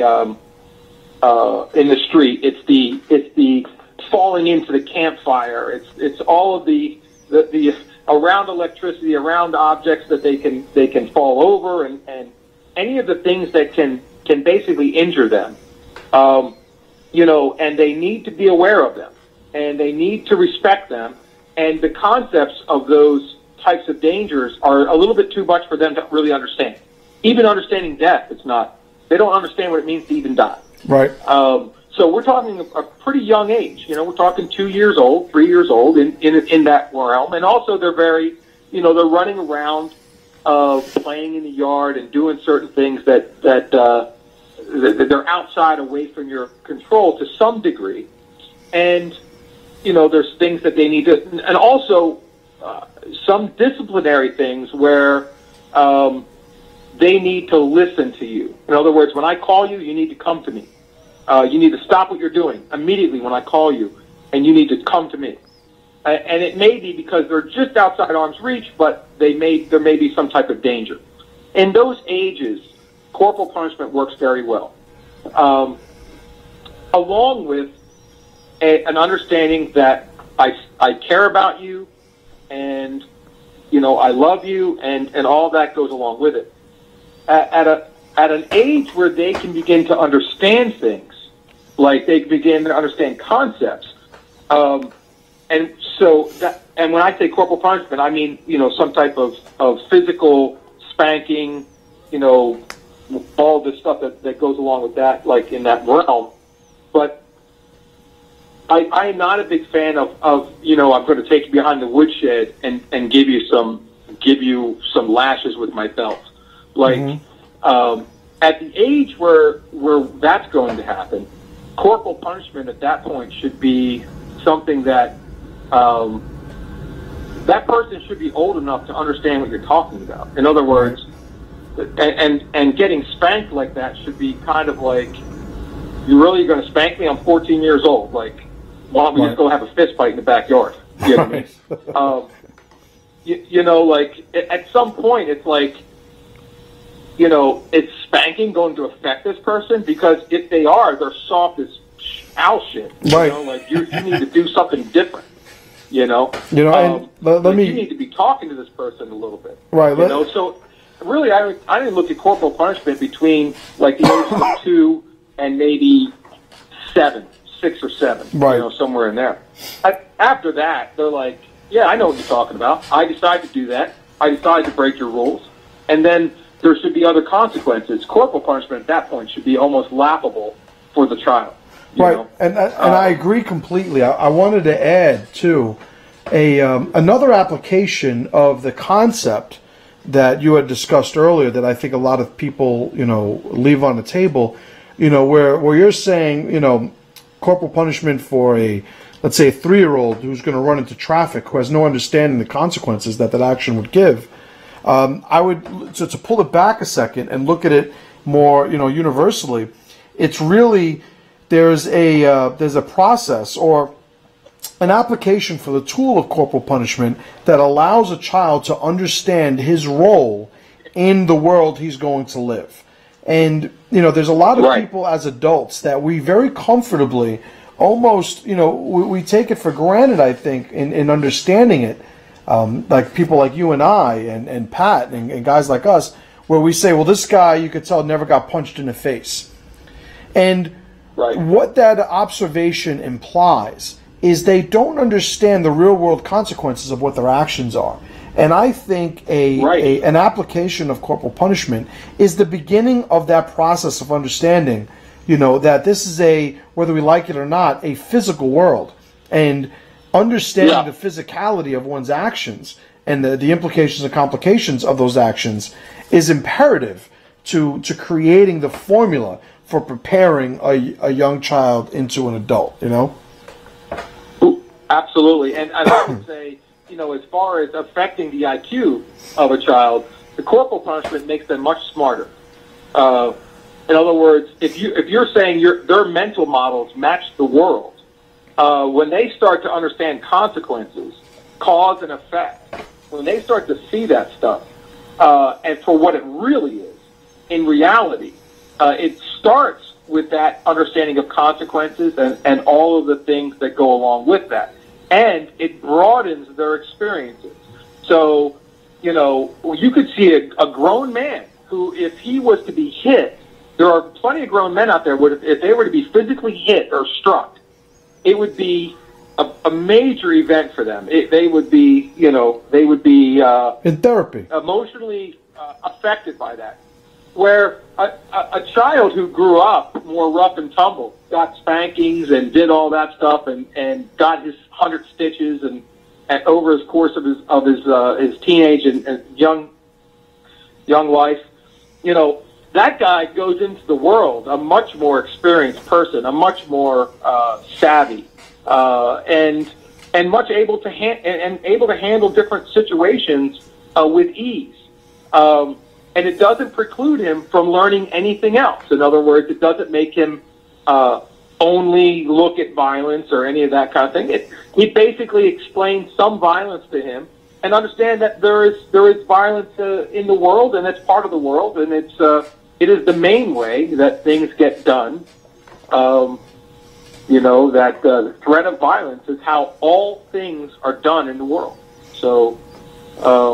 Usually people capitulate before the violence happens. So we don't see necessarily a lot of violence because people capitulate before that. They realize that the violence is at the end of this chain of events. Therefore, they pay the ticket or they do whatever, you know, they pay their taxes and they do all the other things that people, you know, don't want to do necessarily, don't like doing, but they want to do it because the consequences at the end of it is severe enough that they're like, yeah, this makes sense for me to do. Well, you know, there's a lot of those people walking around who don't understand violence anywhere near what they should to be, in my opinion, someone who's intelligent. Right. Because their mental models don't match the reality of the world. That's the key. Right. Unrealistic ideas, you know. I agree. I was saying that's the key. Their mental models don't match reality, and when we look at a lot of, you know, to go down this line for a moment, when we look at a lot of intellectuals, you know, one of the big criticisms with a lot of intellectual types is they live in a lab. They live in this reality where, you know, they are completely protected from testing their ideas, you know, in reality. And, you know, you look at the people who have, you know, like I never thought I'd see the day where you have communists, you know, just openly espousing the values of Marxism and communism on the streets of America, and that being, you know, wholly accepted. And, you know, it is only, I would say, you know, I think we have to look at it as it is only because we are so strong that we could accommodate these completely dysfunctional, unnatural identities. You know what I mean? Yes, absolutely. You know, I want to put it here. Go ahead. No, go ahead. No, I was going to switch it up for a sec. We only have about 15 minutes, and I wanted to address this because I think this is important. American Viking writes on YouTube, I got too big for my britches at 14, so my grandmother had me and my uncle go outside, and he beat the shit out of me in a fight. After that, I had my ego in check and did as I was told. Now, another application of this greater, concept of corporal punishment, or basically seeing a physical consequence for a seemingly unrelated stimulus or stressor, is how people, when, like I recall growing up, there was a point where I got into a fight and I did one of the Bronx Agojis on it. I had to be, maybe 10, 11 years old, and I tried to beat up my friend's cousin. And I didn't get my ass kicked, but I couldn't beat him up. And, we got to the point where I came to a realization, through the exchange of violence, that what I did was wrong, because it allowed me to see the bigger picture. Whereas had he got his ass kicked like everybody else that I'd fought up to that point in my life, I probably wouldn't have had the impetus for having to look internally for the lesson like I did. I don't know if you want to share this. I'm putting you on the spot somewhat. Do you remember the story that you told me with your shirt, with your dad? Yeah. Would you mind telling that, or would you rather not? Yeah, I'll tell it. Sure. Well, before you do, let me give you the build up. This story that Two on Tom's about to share is an incredible story, because it is, to me, a perfect illustration of how men begin to transition what violence is and where its role is compared to honor and shame within the tribe. And how violence, no matter how adept you are at it, does little, if anything, when it comes to earning the respect and honor of people in your tribe. And I think this story is a great illustration of that. And there you go. So, I guess this is the story that you're referencing. I was in high school at the time, and I was a big kid, football player. How big were you? Give somebody, give these guys an understanding, because they don't understand what Kai or big is. I was when I wrestled and played football. When I played football at 255, and I was 5'11", 255. Big kid. And during wrestling season, I sucked down to about 220, 215.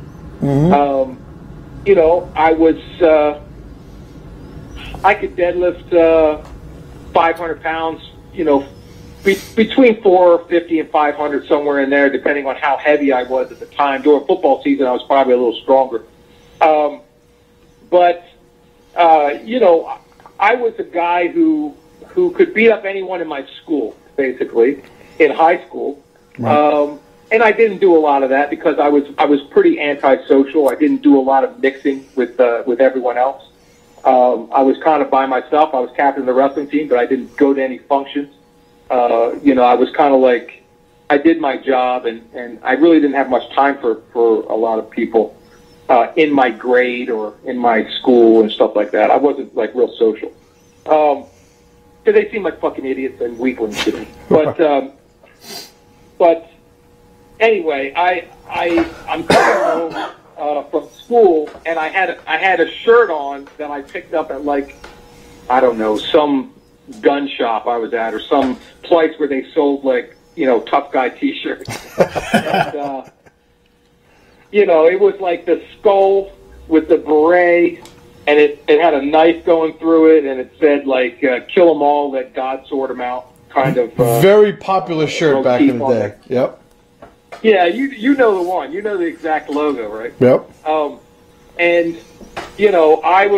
was coming home, and I'm walking up the path to come in the front door of the house, and my dad's home from work, and he's sitting there with a friend of his.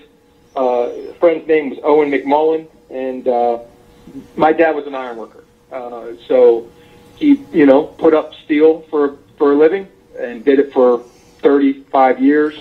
Owen was also an iron worker and was also a power lifter. Not a big guy. He was, he was 150 pounds or 160 pounds, but extremely strong and very muscular, like just a tough guy. Also a very tough guy besides being strong.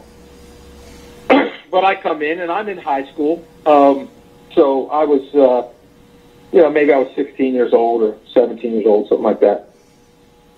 My dad sees the shirt I have on, and he said, "Hey, come in here." He calls me into the kitchen table where they were sitting there talking. "What's that?" I said, "What's what?" He said, "That shirt you have on, what's that?" I said, "No, it's nothing. It's just my shirt." "Oh yeah? You think you're a tough guy? You think you're going to kill them all and let God sort them out? Is that what you're saying?" I said, "No, it's just my T-shirt. Like, what's the matter?" He's like, "Take that shirt off. You can't. You're not tough enough to wear that shirt." I said, "Really?" He's like, "Yeah, take the shirt off. Give it to Owen. Owen's tough enough to wear that shirt. Give it to him." So I'm standing there in the kitchen, and I'm like, I take off my shirt and I give it to my dad's buddy. He takes the shirt and puts it on. So it was like, my father was basically explaining to me, and not in a direct explanation, but you're wearing that shirt around, and therefore you are challenging pretty much everyone who wears it. Everyone who sees right. You wearing it is getting challenged, and you're espousing a certain type of challenge to the world. Like you're saying this and this, and you're wearing that shirt around as an advertisement of who you are, and you're not tough enough to do that. Right. So, and that whole kind of explanation, really, I didn't have it at that time. I was, I didn't really get that whole, kind of what are you saying to everyone else by how you act and what you wear and what you do and the words you say and how you carry yourself. And he was very much you do what you say, you say what you do. There's no false kind of challenges or bravado, and you wouldn't, a real tough guy doesn't wear shirts like that, or go around espousing some type of philosophy that he doesn't actually live, or doesn't actually do, Certainly a teenager doesn't do any of that shit. So, you're kind of misrepresenting yourself. And, so that was his take on it, It's funny though, because I would say that when you look at the effect, right, and the lesson that was available there, that you obviously, took to heart, a lot of times another application of that same lesson, but pretty much, more towards the violent side of it, you have the kid who challenges, whether it's his father or another adult in tribe, and like American Viking was saying earlier, he gets reminded of who he is, and he gets reminded of what the consequences of donning that identity actually is. I would. To explore a little bit that story with your dad, it's like I would like to see, or I think it's worth at least imagining, like what's going to happen when you look at your dad and say, "No, I'm not taking my shirt off." What's going to happen then? No. Right. And that's how this, right. And that's how you talk about a strong male modeling what it's like to be a man in tribe and honorable. Here he is giving you the opportunity to opt out of violence, but to still experience the lesson. Right. Your participation substituted for the violence. And it doesn't matter if the violence is there or not. It was present, you know, and the parameters of the situation were known to you, but it wasn't necessary for that to actually happen. And you wind up learning the lesson regardless, you know? Right. And if I would have said no, he would have physically removed the shirt from me. Right. And, you know, as tough as I thought I was at that time, you know, being 250 pounds and pretty strong, he would have easily done anything he wanted to me at that point. So, you know. Yeah, your dad's built like a Sherman tank. Yeah. And all, but I'll tell you what, as soon as he made that observation to me, he had done enough training of me that I began to understand how I was being seen wearing around this shirt. And, you know, I didn't need to have him, you know, ragdoll me and take the shirt off.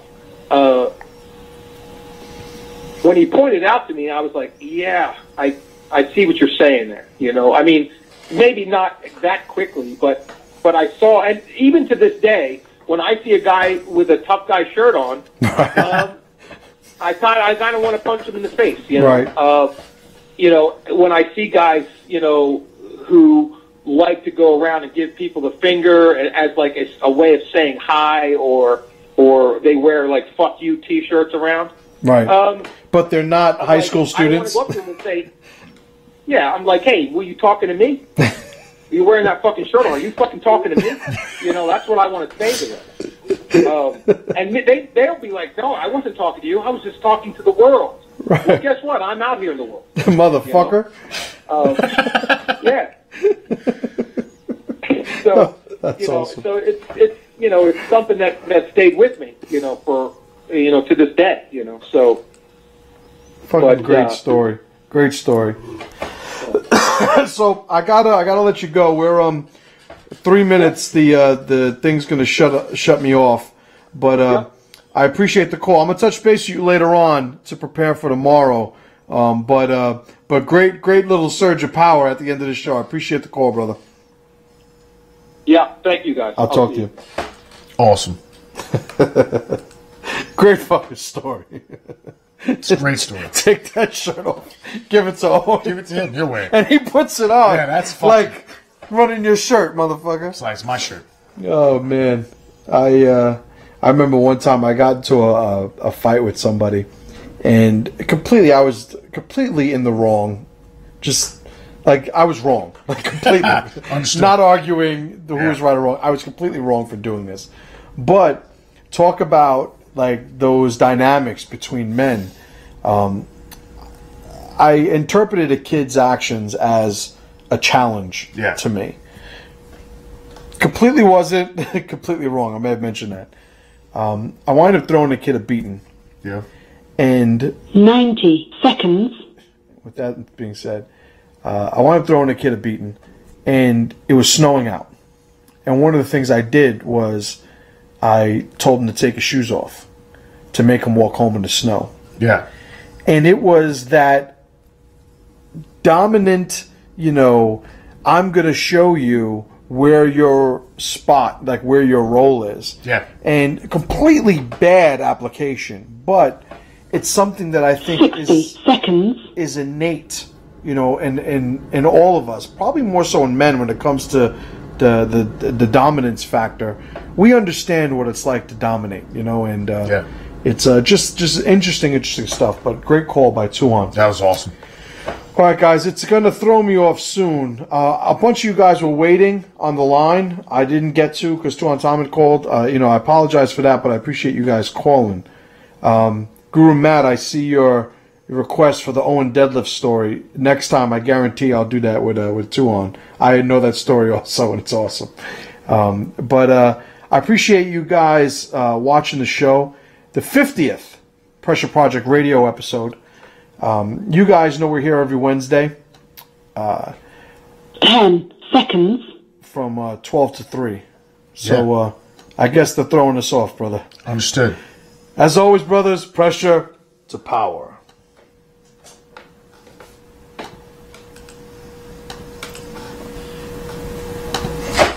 Thank you for using Blog Talk Radio. Goodbye.